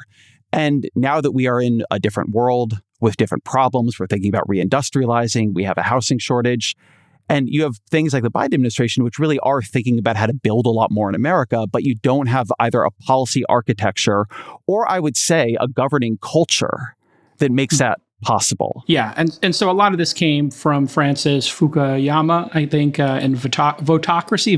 Yeah, how do you pronounce this word? Fukuyama is a great sort of related concept of Vitocracy, which is that... Vitocracy, But he also got another great concept, since we're bringing up Fukuyama, which is that neoliberalism, which we've sort of been talking about here with the WT and other things, he says people think about it as the veneration of the market. But what it is, first and foremost, is the degradation of the state. And I think that explains a lot more about the world we're in than people recognize. Ezra, you can agree with this. Francis Fukuyama is probably one of the most polarizing modern academics in America. As you read him, people end up they're very pro Fukuyama or they think Fukuyama's insane. Because what happened is, just to up-level this for a second, is that you had Fukuyama write The End of History, which basically said that democratic capitalism is the end-all be-all, and we're basically down to one system, and the whole world's going to run on that system. And that philosophy then animated, I would say, a neoliberal and neoconservative consensus in Washington for 25 years. And there were 3 key pillars of that, let's call it globalist consensus. Number 1, we'd have open borders, free flow of labor. In fact, the Wall Street Journal editorial page, which is considered to be conservative, actually supported a constitutional amendment saying that we'd have open borders. Number 2, we'd have open flows of trade and capital, so basically the unfettered free trade agenda. And then number 3, the third leg of it, was Pax Americana. We'd deploy American troops all over the world to defend this consensus because they'd be greeted as liberators, not occupiers. I think all three pillars have been refuted. And the person who has represented the shift in this consensus to, I'd say, a new agenda of economic nationalism and geopolitical nationalism is Donald Trump. Okay? Wow, I was going to guess that. Now, when you have, now listen, when you have also, this is a real bipartisan Fukuyama consensus. Violence. End of History and The Last Man is a much more complicated book. I'm let me- thinking at a very high level, but let me finish the Yeah. point here because I'm kind of on a roll here. Yeah, keep wrapping Listen. around. Bring it home. When you have a bipartisan consensus that included both Bush Republicans and Clinton Democrats around these three pillars of globalism, and then I'd say that country turns against that, that's not going to be a smooth process. That is going to be potentially a violent process. It's going to be a disruptive process. And you guys That want to brings raise it, like all these nitpicky yeah. objections and process or whatever. Donald Trump is bringing that realignment. Well, But the real question is, was that consensus correct or was it a failure? I would argue as a failure. Larry, let me ask you a question then. When you see something like DOGE happening and people start taking a bit of a more unilateral, a quicker, a less veto-based approach, is that encouraging to you, Larry? Do you think that's the right way to do it? Because we haven't been able to get the government smaller since Clinton. So are you pro-DOGE, not DOGE? And do you think this sort of objection to, hey, we're going too fast, too violently, maybe that's what we need to do at times? And then I'll go back to you, Ezra, to answer the same question. I think that Ezra is broadly right about the promiscuous distribution of the veto power. He's broadly right that we need to be able to do more things more quickly in the state if we're to be an effective government. I think we need much more reform. I think Democrats have allowed themselves excessively to become hostage to particular groups, particular traditional concerns, and have lost touch in important ways with an American mainstream. And I think that insofar as the election outcomes in recent years have not been what they wanted, that is an important contribution to how that has happened. And I agree with David that Donald Trump represents a transformative and profoundly different ideology than has been present in governing America before. I do believe that it is fundamentally not new under the sun, just new in America, that it is the Juan Perón approach, which is very familiar to students of Latin American history in particular, and that the general experience of that approach is that its leaders, particularly when they have galvanizing personalities, can be very popular for a substantial period of time, but that they are very rarely remembered well by historians of their countries. And so my best judgment is that this project is going to end in disastrous failure, despite having put its finger on some important concerns and issues. Of course, there should be much more aggressive reform of the government than there is, but that does not excuse or mean that it is likely to work out well for some of the mindless savagery that the DOGE is bringing to traditional Can I ask you a American question, Larry? institutions is going to work out well. And to take just one example, my belief is that the revenue loss from the DOGE's destruction of significant part of the functioning of our nation's tax collection system is likely to exceed, in terms of contributing more to the deficit, than any savings Can that you it describe? successfully What do you realizes. mean by what do you mean by that? What is They've destruction? identified the right thing, but they're executing on it too much. Go ahead, Chamath. No. I have two questions, Larry. Just tactically, what do you mean by the destruction of the revenue collecting mechanism? That's question number one, which was I just want to understand what you meant. IRS, But second question, which is more broadly, if you were president for a day, just give us the Larry Summers plan. Like, what is the counterfactual to what's happening now? You can include tariffs, you can include DOGE. I just want to understand how you would frame the solution to what ails us. So maybe tactically just talk about the collections part because you referenced it, and then just more strategically what the Larry Summers 2.0 plan is. We are firing en masse people whose job it is to audit people like you. And the result of that is that we are losing revenue directly. We are losing revenue further because people once audited go straight in subsequent years. And we are losing revenue because more and more people are playing the audit lottery, engaging in problematic practices in the expectation Can I burst your they bubble on won't- this? that they will not Okay. that I they will understand. not be caught. Let me tell you my experience. I get audited every year automatically. And the reason you get audited every single year is typically the way that you acquire your wealth creates complexity. 700, 800, 900 page tax filings. Now, you don't do that yourself. What happens is you typically pay a large Big Four accounting firm millions of dollars to do it. Deloitte, PwC, Anderson, etc. Every year that I've been audited, the biggest delta has been about $1,000. In this case, I actually was owed $1,000 by the U.S. government last year, which was What'd you spend it on? Incredible. I'll spend it everywhere. So, Yeah. Larry, just so you know, I'm well aware of everything you just said, and I have no doubt about your personal integrity. it's not the Factually, honeypot you think it is. less than a quarter of people with incomes over $10 million are audited. So Oh, lucky it's me. just not true. Let me ask that you a everybody question, is Ezra. not Yeah, just not got it. true that everybody is audited. I get the sense, Larry, you like DOGE, but you don't like the execution. Got it. Ezra, you talk about your book. We got to move faster. We got to do things faster. We got to take more risk. So are you pro DOGE or not? And if you look at if you look at this administration, I'm going to call it Trump 2.0 for clarity. These are, I would say, 2 out of 3 people around Trump, whether it's Chamath, Joe Rogan, Besant, Howard, even Trump himself, are Clinton Democrats. I thought you so were going to it's say basically Jason. the Clinton. You were going to say yourself. I don't matter. Ezra, are you happy about DOGE? Your book seems to be a plan to do DOGE-like things.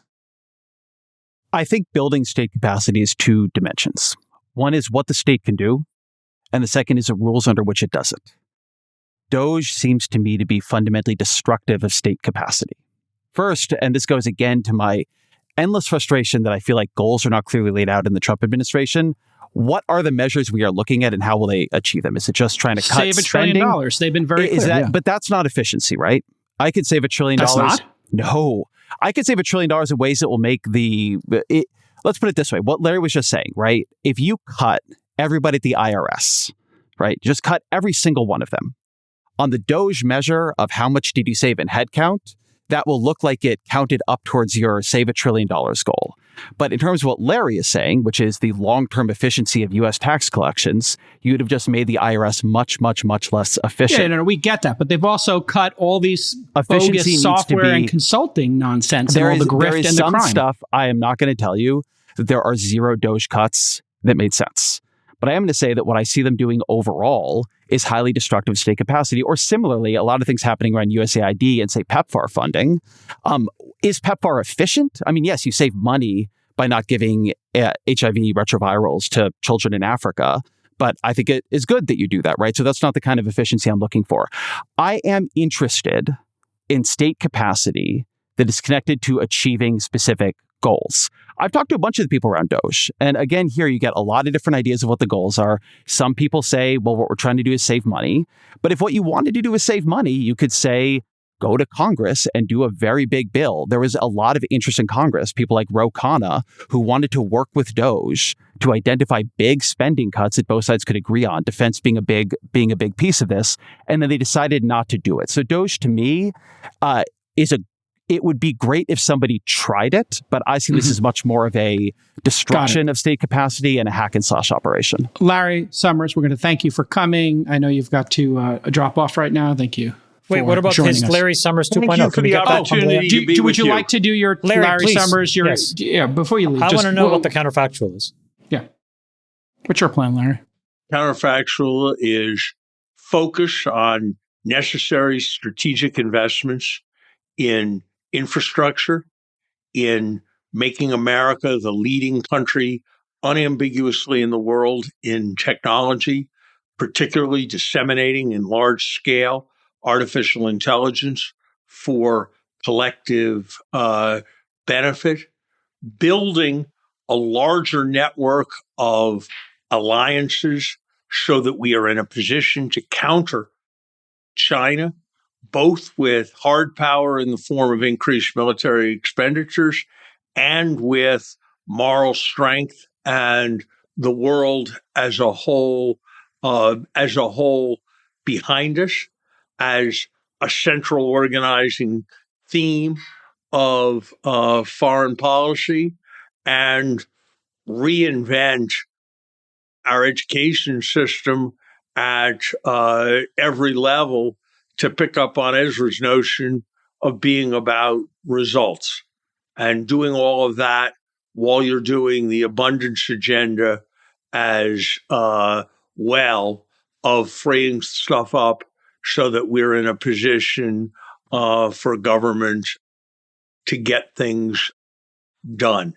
I believe the country is best governed from the center, not best governed from a radical fringe. And I believe moving to a transactional model of leadership is the approach of Latin American strongmen, and history does not find it to be a successful model.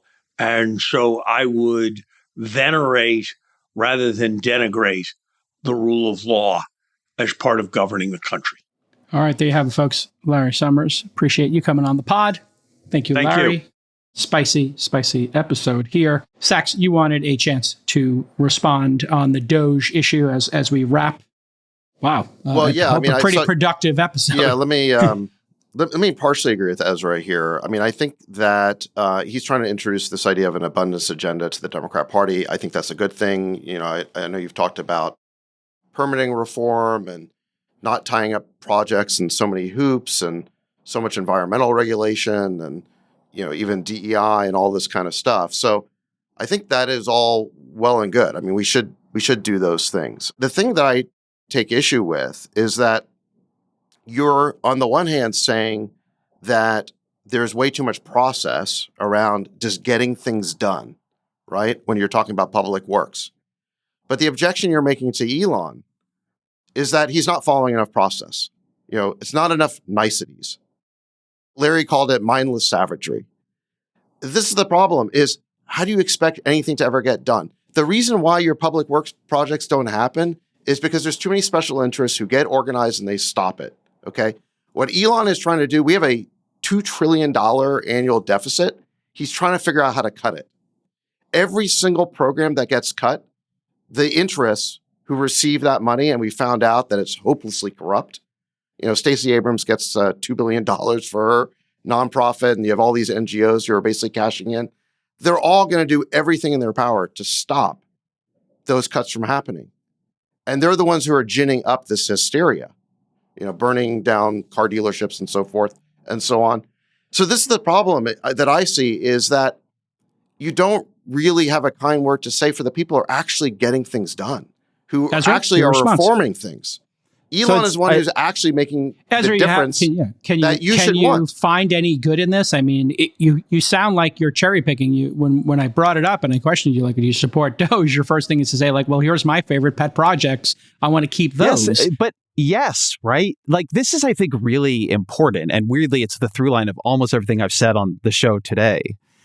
Knowing what you are trying to achieve is the first part of achieving it. So if DOGE is cutting things that I think do good in the world, I'm not going to say, hey, look, they're making the government more efficient. We no longer have a strong foreign aid program or whatever it might be. They've destroyed the Department of Education without knowing what they're cutting there. I don't think DOGE is doing a good job because I don't think they have, in a thoughtful way, connected means and ends. And weirdly, my critique often of Democrats is also that they have not been outcomes focused. They've been process focused. So David's point here is actually not been the critique I've made here. I would make procedural criticisms of DOGE, but there's a world in which my take on DOGE is, look, I agree with what they are trying to do, but I wish they would follow the law.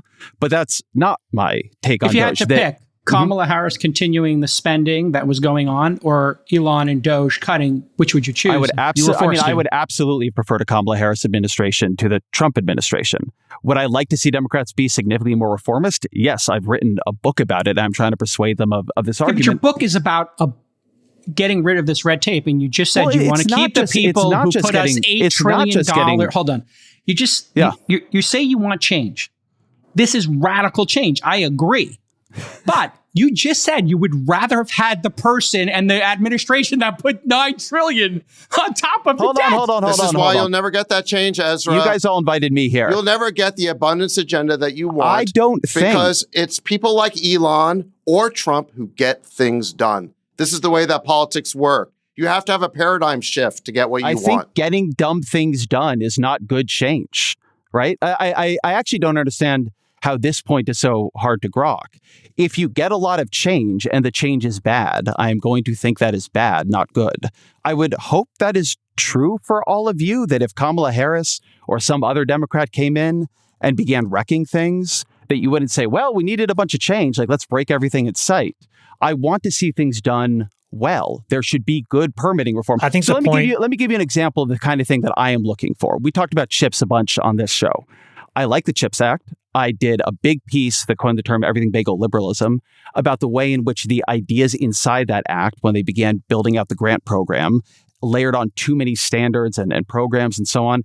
But one thing they then did was they passed a bill, or Biden signed a bill by Ted Cruz and Mark Kelly, taking chips out of the normal environmental review, because they said, look, if this is a matter of national security and we're trying to build these semiconductor fabs so quickly, we cannot have this layered in years of environmental review, which now take on average 3.5 to 4.5 years. So because I care a lot about clean energy, one of my arguments is that we should have a speed run for clean energy. It should not go through the normal levels of review. What is happening in California high-speed rail, where it had 12 years of environmental review, was not, in my view, a good idea. At the same time, that doesn't force me to say, well, I think we should build a bunch of coal plants without environmental review, because I can make distinctions between things I want to see happen in the world and things I don't. I think you're totally right with that. Let me give you the more practical day-to-day example, because those are these albatross projects that are largely a byproduct of ineptitude and corruption. But let me tell you a more tactical example so that you can understand why what Elon and Trump are doing is so necessary. So as I told you, in 2020, on the back end of COVID, I started a business to build battery cathode active material in the United States, okay? So that's a business we need so that when you want to electrify everything you want to electrify, there are batteries that we can make that's not reliant on the Chinese supply chain. It made sense. The guy that I started it with worked for Elon. The other guy I started it with was a professor at Stanford. And the third guy I started it with was the head of battery engineering at Toyota. A more complete group of people, I think, you couldn't put together.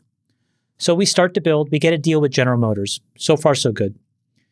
But eventually you hit a point where in order to really commercialize, you need some form of government acknowledgement that you're good. And the way that you do that is you apply to the DOE.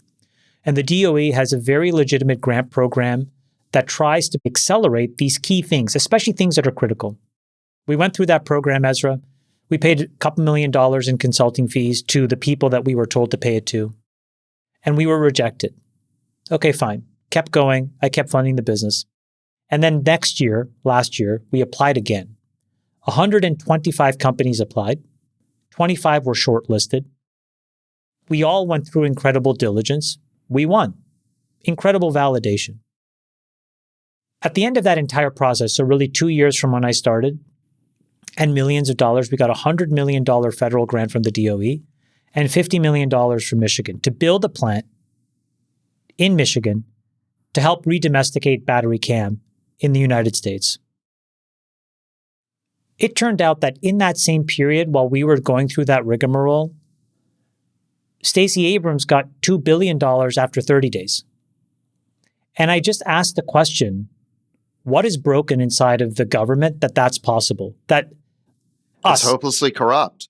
That's exactly right. A It's company hopelessly of corrupt. 50 people, where none of this money goes into our pockets. We take that money and we then have to raise more money. I have to put in more money. We try to hire people. We try to build a battery factory that can basically give us resilience against the Chinese, which I think is great. They're an incredibly strong and viable competitor. In 30 days, she got 20 times more than we did. How do you explain it? So here's what I'll say on the two things. And how do you fix it? I have not myself looked deeply into the Stacey Abrams story, but I'm very skeptical of the accounts I keep hearing about it. I suspect that if she had made $2 billion in 30 days, she wouldn't be now hosting a podcast on crooked media. She'd be on an island somewhere. So I can't comment on that piece of it. It's called crooked media? The Pod Save America thing. It's a joke from Donald Trump, actually. It's very I don't know. The broader thing here, though, right, which is frankly, what I worry about is that what you had in that DOE process was fairly quick for the government. One of the things that I am targeting in the book is a way that even when members of the administration, when governors want things to happen, they are not willing to upend the process to pass the new bills, to reconstruct the architecture of the federal or the state government to get it to happen. Jerry Brown and Gavin Newsom wanted high-speed rail to happen. Can't you acknowledge it's insane that somebody can get $2 billion after 30 days? I am not going to acknowledge a story I have not looked into myself because I'm not sure I trust the account of it. Elon and Doge are destructive. I don't think it's crazy. Here, I don't think it's crazy to get the money after 30 days, but it depends on whether or not the process was good. Hold on, I want to stop before you guys move around to a bunch of random. I want to stay on abundance for a second. The thing that I want to stay on with abundance for a minute here is that the thing that I think would be useful to do is actually build legislation to make these processes work more quickly with more discretion from decision makers and then oversight after the fact, rather than heavy process before the fact. I was talking to somebody highly involved in the rural broadband programs under Biden. And one of the things they were saying to me was that there is this entire edifice, as he put it, of policy that is here to make sure I do nothing wrong. What would be better, and I think this is right, is to allow me to act more and then look afterwards to see if I did something wrong and then hold me accountable for it. I think too much of our regulation is precautionary as opposed to being able to let people move quickly and make decisions in the real world and then go back and see how they worked out. All right. I think that's a great point, and I agree with you on that. And I think there are a lot of people out there who would say that government's too bureaucratic, there's too much red tape in terms of getting things done. Any kind of project like the rural broadband takes 15 steps. 3 of them were DEI. That's crazy. The environmental reviews and the lawsuits that bog these projects down for years make them unfinanceable. There are people who agree with you on that. You know what they're called? Republicans. Republicans agree with this. But you know who doesn't agree with you? AOC and Elizabeth Warren and Bernie Sanders. So maybe you're in the wrong party because I don't think you're going to convince Democrats of this. Well, we'll see. Well, I wish you well on that. I hope you do. I appreciate that. Yeah, no, I do. Right. I think if you can convince Democrats of this, I think it'd be a great thing. But look, this is my issue with some of what you and Larry are saying is that you want Elon and Trump to abide by all of these procedural niceties. You want them to play by Marquise of Queenberry rules. You keep saying this is my view, but it's not my view. You know who get things done? And this is what we say in Silicon Valley. You know who get things done? Disruptive people, founders, founder mentalities. They're the ones who get things done. Your response, Ezra, as we wrap here? I know you have to go. Getting dumb things done quickly is not a good idea. Starlink's not a dumb thing. Starlink was a much better idea than rural broadband. Neither are batteries. Batteries are not dumb things. You're asking me about what Trump and Musk are doing right now. We started here on the tariffs. What you're watching with Trump is using expanded tariff authorities to do things that have a bad process behind them and will have a bad set of outcomes. So look, I've asked you many, many times here. I don't really feel like I got the set of metrics I was looking for, but we will maybe talk again in 2 or 3 years and we can decide together, was this genius work by the disruptors or was this a really, really dumb approach to economic policy? What was the issue with the metrics that I gave you, Ezra? You don't think they're complete, or I don't think they're. You want the unit of measurement, kilograms? I don't think they're remotely complete. I think you're processing us. You're doing to us exactly what the government bureaucrats did to rural broadband. What's your metric? How long is it going to take you to deploy this? We have to go through a checklist. Yeah, exactly. Come on. These are debate tactics. Here's all you need to know, Ezra. It's $100 to get Starlink. It's $15,000 to do fiber. We're trying to debate principles, and you're trying to bog it down in procedural arguments. Oh, hold on. This is amazing to me.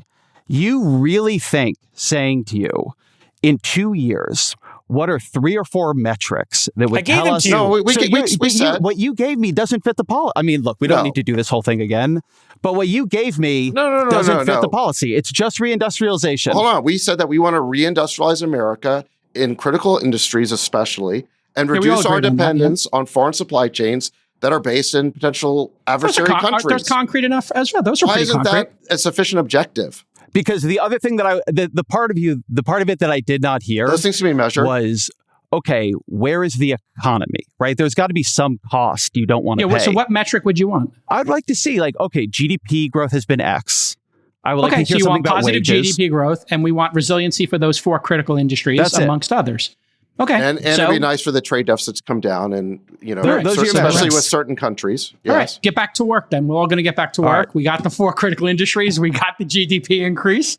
And trade deficits. Yeah, it's an open debate. All right. Ezra Klein's new book, Abundance, is out in fine bookstores and Amazon and all kinds of other places you can get it. And you can hear him on podcasts incessantly. When are you going to stop this podcast tour, Ezra? Oh, my God. I don't know, man.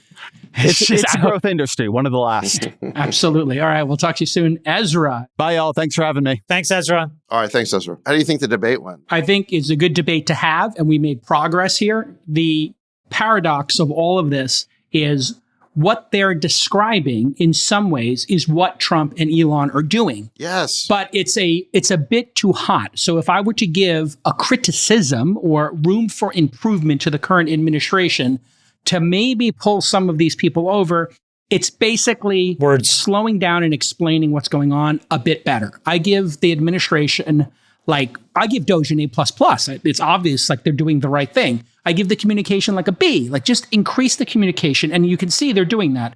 Antonio went out and talked a bit about DOGE. They did a roundtable and they're updating the website faster. The more you do that, the less the opposition's mind is going to wander. The same thing with the tariffs. If the tariffs, if Besant was out there front and center every day talking about methodically what their plan was, instead of the shock and awe, I think people would Jason, be able to process it quicker. But that's my opinion. Let me just add one thing to that. It's just one person's opinion. Okay. I like that. Obviously, you can always say that communication should be better. But here's the reality of it. Take DOGE, for example. Yeah. You have crazy leftists firebombing Tesla dealerships, painting swastikas on Tesla cars, accosting Tesla drivers, creating violence and chaos and trying to depress Tesla's sales, And who's to blame for that? And then what people say is, well, somehow Elon's the disruptive figure here. You have a crazy left wing that's reacting in crazy ways to sensible things that DOGE is doing. And then what people do is they reinterpolate this chaos that's being created by the left. They somehow put the blame for that on Elon. I think your explanation there is even more reason to be proactively communicating decisions. So, and that doesn't forgive anybody drawing SWAT stickers on Teslas. Obviously, they should go to jail. And if anybody's coordinating it, that should be like a RICO case. My point is, we should find out who it is. Just if we're going to bring these two parties together, which I think we came close to here of finding some common ground. I think, Chamath, you outlining your 4 bullets. And then at the end, Ezra saying, well, what's the impact on GDP? And then you adding to that, Sachs, well, what's the input on the trade difference? For the first time, these two sides, I think we outlined what should happen. What should the measure be in 2 years? Have we onshored those important industries? Is GDP robust? And is the trade deficit more balanced? This is the same debate we always had over immigration. Let's pick a number and work towards a number, right? And that's where the debate in our country breaks down, in my mind, is that we don't pick numbers. We can agree that we need a ton of innovation. Segue, Jason, go. Hey, Chamath, I saw that you were at the Breakthrough Prize ceremony over the weekend. Sorry I couldn't make it, Yuri. I had family stuff, but Freeberg was there as well. And as everybody knows, this is the Breakthrough Prize. It's like kind of the Oscars for science. They had hundreds of guests there, and about a third of them were scientists. A third were tech founders, and you had a bunch of Hollywood folks there, hosted by James Corden. And you had Jeff Bezos, Yuri Milner, as I mentioned, Zuck, Vin Diesel, Sergey, and Gwyneth, and Mr. Beast. Lots of excitement there. And I know, David, you were at a secret conference that also I was almost invited to, that you met Gwyneth Paltrow, friend of the pod. Jason, Nick, you can show some photos here. Oh, we do have photos. Okay, I know we're allowed to show them. My wife sent me a letter to read on the air, so let me just open this up here. Well, is it an open letter? It's an open letter. Who's the letter to? Oh, Mr. my God. Beast? Okay. Dear Gwyneth Paltrow. Oh, jeez. Just a love letter to Gwyneth? Well, okay, I'm just going to read this here. Oh. Last night, when I met you, I learned in that moment that pheromones are not a myth. They are real and apparently trademarked by you. You have the kind of femininity that could destabilize the stock market. I left the encounter slightly dazed, unsure if it was your presence or an as of yet unlisted goop candle. Okay, wait, let's just stop here. Let me just mansplain what she's trying to say here, guys. Wait, are you saying she's got a girl crush? Gwyneth Paltrow. Crashed the stock market? Gwyneth Paltrow is hot as balls. Okay, that's the mansplaining. Helen of Troy, are you saying? She crashed the market? She has so much aura and riz. David, you have to, I don't know if we have the picture where David met her at the JPM conference, but she is so kind. She's got high EQ. I got to say, so cool. I have to say, like, I've met a lot of stars. That's like a star. That's a star where you're just like, holy shit. You're just kind of like a little bit in awe. Mm. She's a star. She's a Look star. at that. There she is. Fifth bestie Gwyneth Paltrow, GPO. Nat was stunned. Nat was stunned. I was stunned. We were all stunned. So wait, are you saying that Nat has a girl crush? I think so. A girl crush has been declared here for the first time on All In. We have an official girl crush. What I think is just remarkable, Jason, though, is that another conference lost your invitation in the mail. I mean, it just keeps happening. You got to talk to the post office about all these invites that keep getting lost in the mail. I talked to Sergey. My White House invite. This you got to talk to your mailman. He must hate you or something. On? I don't know. I got to get invited to something. I think that you're a great party. I guess I'll see everybody at F1. You're a great family man. So at least but you're always busy with your family. So I think people know that. I try to prioritize the fam. I got young girls. What am I supposed to do? You know? Oh my gosh. Well, big shout out to Yuri and Julia Milner. I think. Yes, incredible. And what they're doing to inspire people to get into science is just so important. They get the awards are enormous. It's like $3 million awards. Which I think is just kind of like, it's an amazing reflection of how important this stuff is. And so far the last 2 years also had to shed a little tear. Because they do these things where, like, you bring some of these folks that have been impacted positively. There was a girl who had her genes edited. She was literally on her deathbed. And this guy, David Liu, who won the Breakthrough Prize, did a very targeted gene edit. She's alive and thriving. And she gets to present the award to him, and you're just like, oh my God, it's... Sachs, when he said he was shedding a tear, or almost shed a tear, I thought he was going to say he saw his reflection in his tuxedo and just got a little choked up about it because of how good he looked. Roth does look good in that photo. Put it back up. Let's see this photo here. Let's see how he looks. What are you wearing? The silhouette on your tuxedo is just outstanding. Okay, well, Nat's wearing Armani Privé, and I'm wearing Loro Piana, which is like a double-breasted tuxedo. They make a double-breasted tuxedo. Wow, I didn't know they make. Is that cashmere? A cashmere tuxedo? I cannot comment on the material choice because it would just... That absolutely is... Wow. That's a gorgeous garment. Well, actually, Friedberg was going to be on the program today, but then he found out how many endangered species were murdered. Did you see the... Nick, do you have the picture of us with Zoe Saldana? Oh, there's us in Friedberg. Oh, Friedberg looks good. Oh, there's Zoe Saldana and Mr. Beast. And her husband. Who's the guy with the man bun? Marco Perigo. Great guy. This is Zoe Saldana's husband. A cooler funnier, fun dude. You're not going to, that guy should be at every party. Really? Every the party. man bun. Huh. Every Yeah, he party. definitely looks like he's carrying. Look at Zoe Saldana's tattoo on her chest. I don't know if that's. I want to see if that clothes guy on X who's always critiquing Republicans. Oh, he's awesome. I love You know, him. I wonder, guy. yeah, let's Derek have or whatever. Derek guy. I want to know if how he responds. Well, that's terrible. Mr. Beast fails, but I want to know how he responds to your tuxedo, Chamath, and finally gives you credit, because I think he only compliments Democrats is sort of the problem. Oh, is he really not? Yeah. Yeah. He's always picking on Republicans. Jimmy looking. Did you guys see the picture of Julia's dress? I just want to say one thing about Julia's dress. Did you see Julia's dress? I haven't. Let's take a look here. This is an insane story. So this is Julia Milner. So the cool thing about this, guys, is this is a very incredible and famous painting by Raphael called The School of Athens. Yes. This is like a visual manifesto of human knowledge. And so there's all these very important people, Aristotle, Plato, Socrates, Pythagoras, etc. Anyways, she got the license, I think, from like the Vatican. And then she worked with Dolce & Gabbana to make it into a dress for the occasion, just to celebrate learning. But there she is with our boy, Jimmy Donaldson.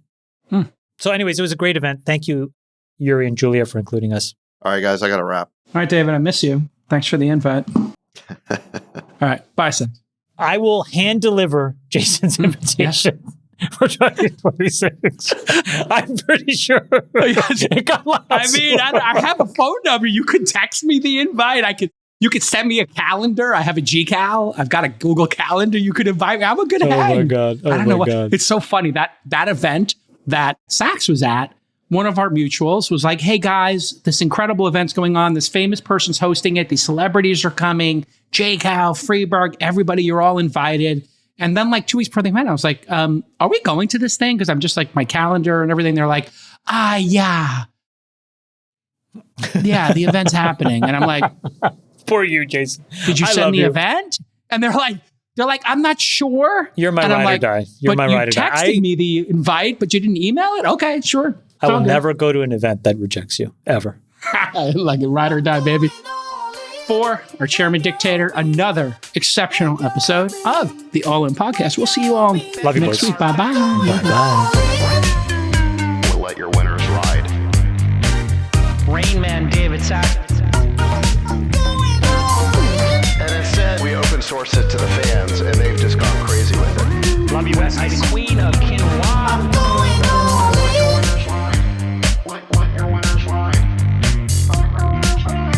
Besties are back. Code 13. That's my dog taking a notice in your driveway. Oh, man. My haberdasher will meet me at Clinton. We should all just get a room and just have one big huge orgy because they're all just useless. It's like this sexual tension that they just need to release somehow. Wet your beak. Wet your beak. Your feet. That's gonna be good. We need to get merch. Besties are I'm back. going all in.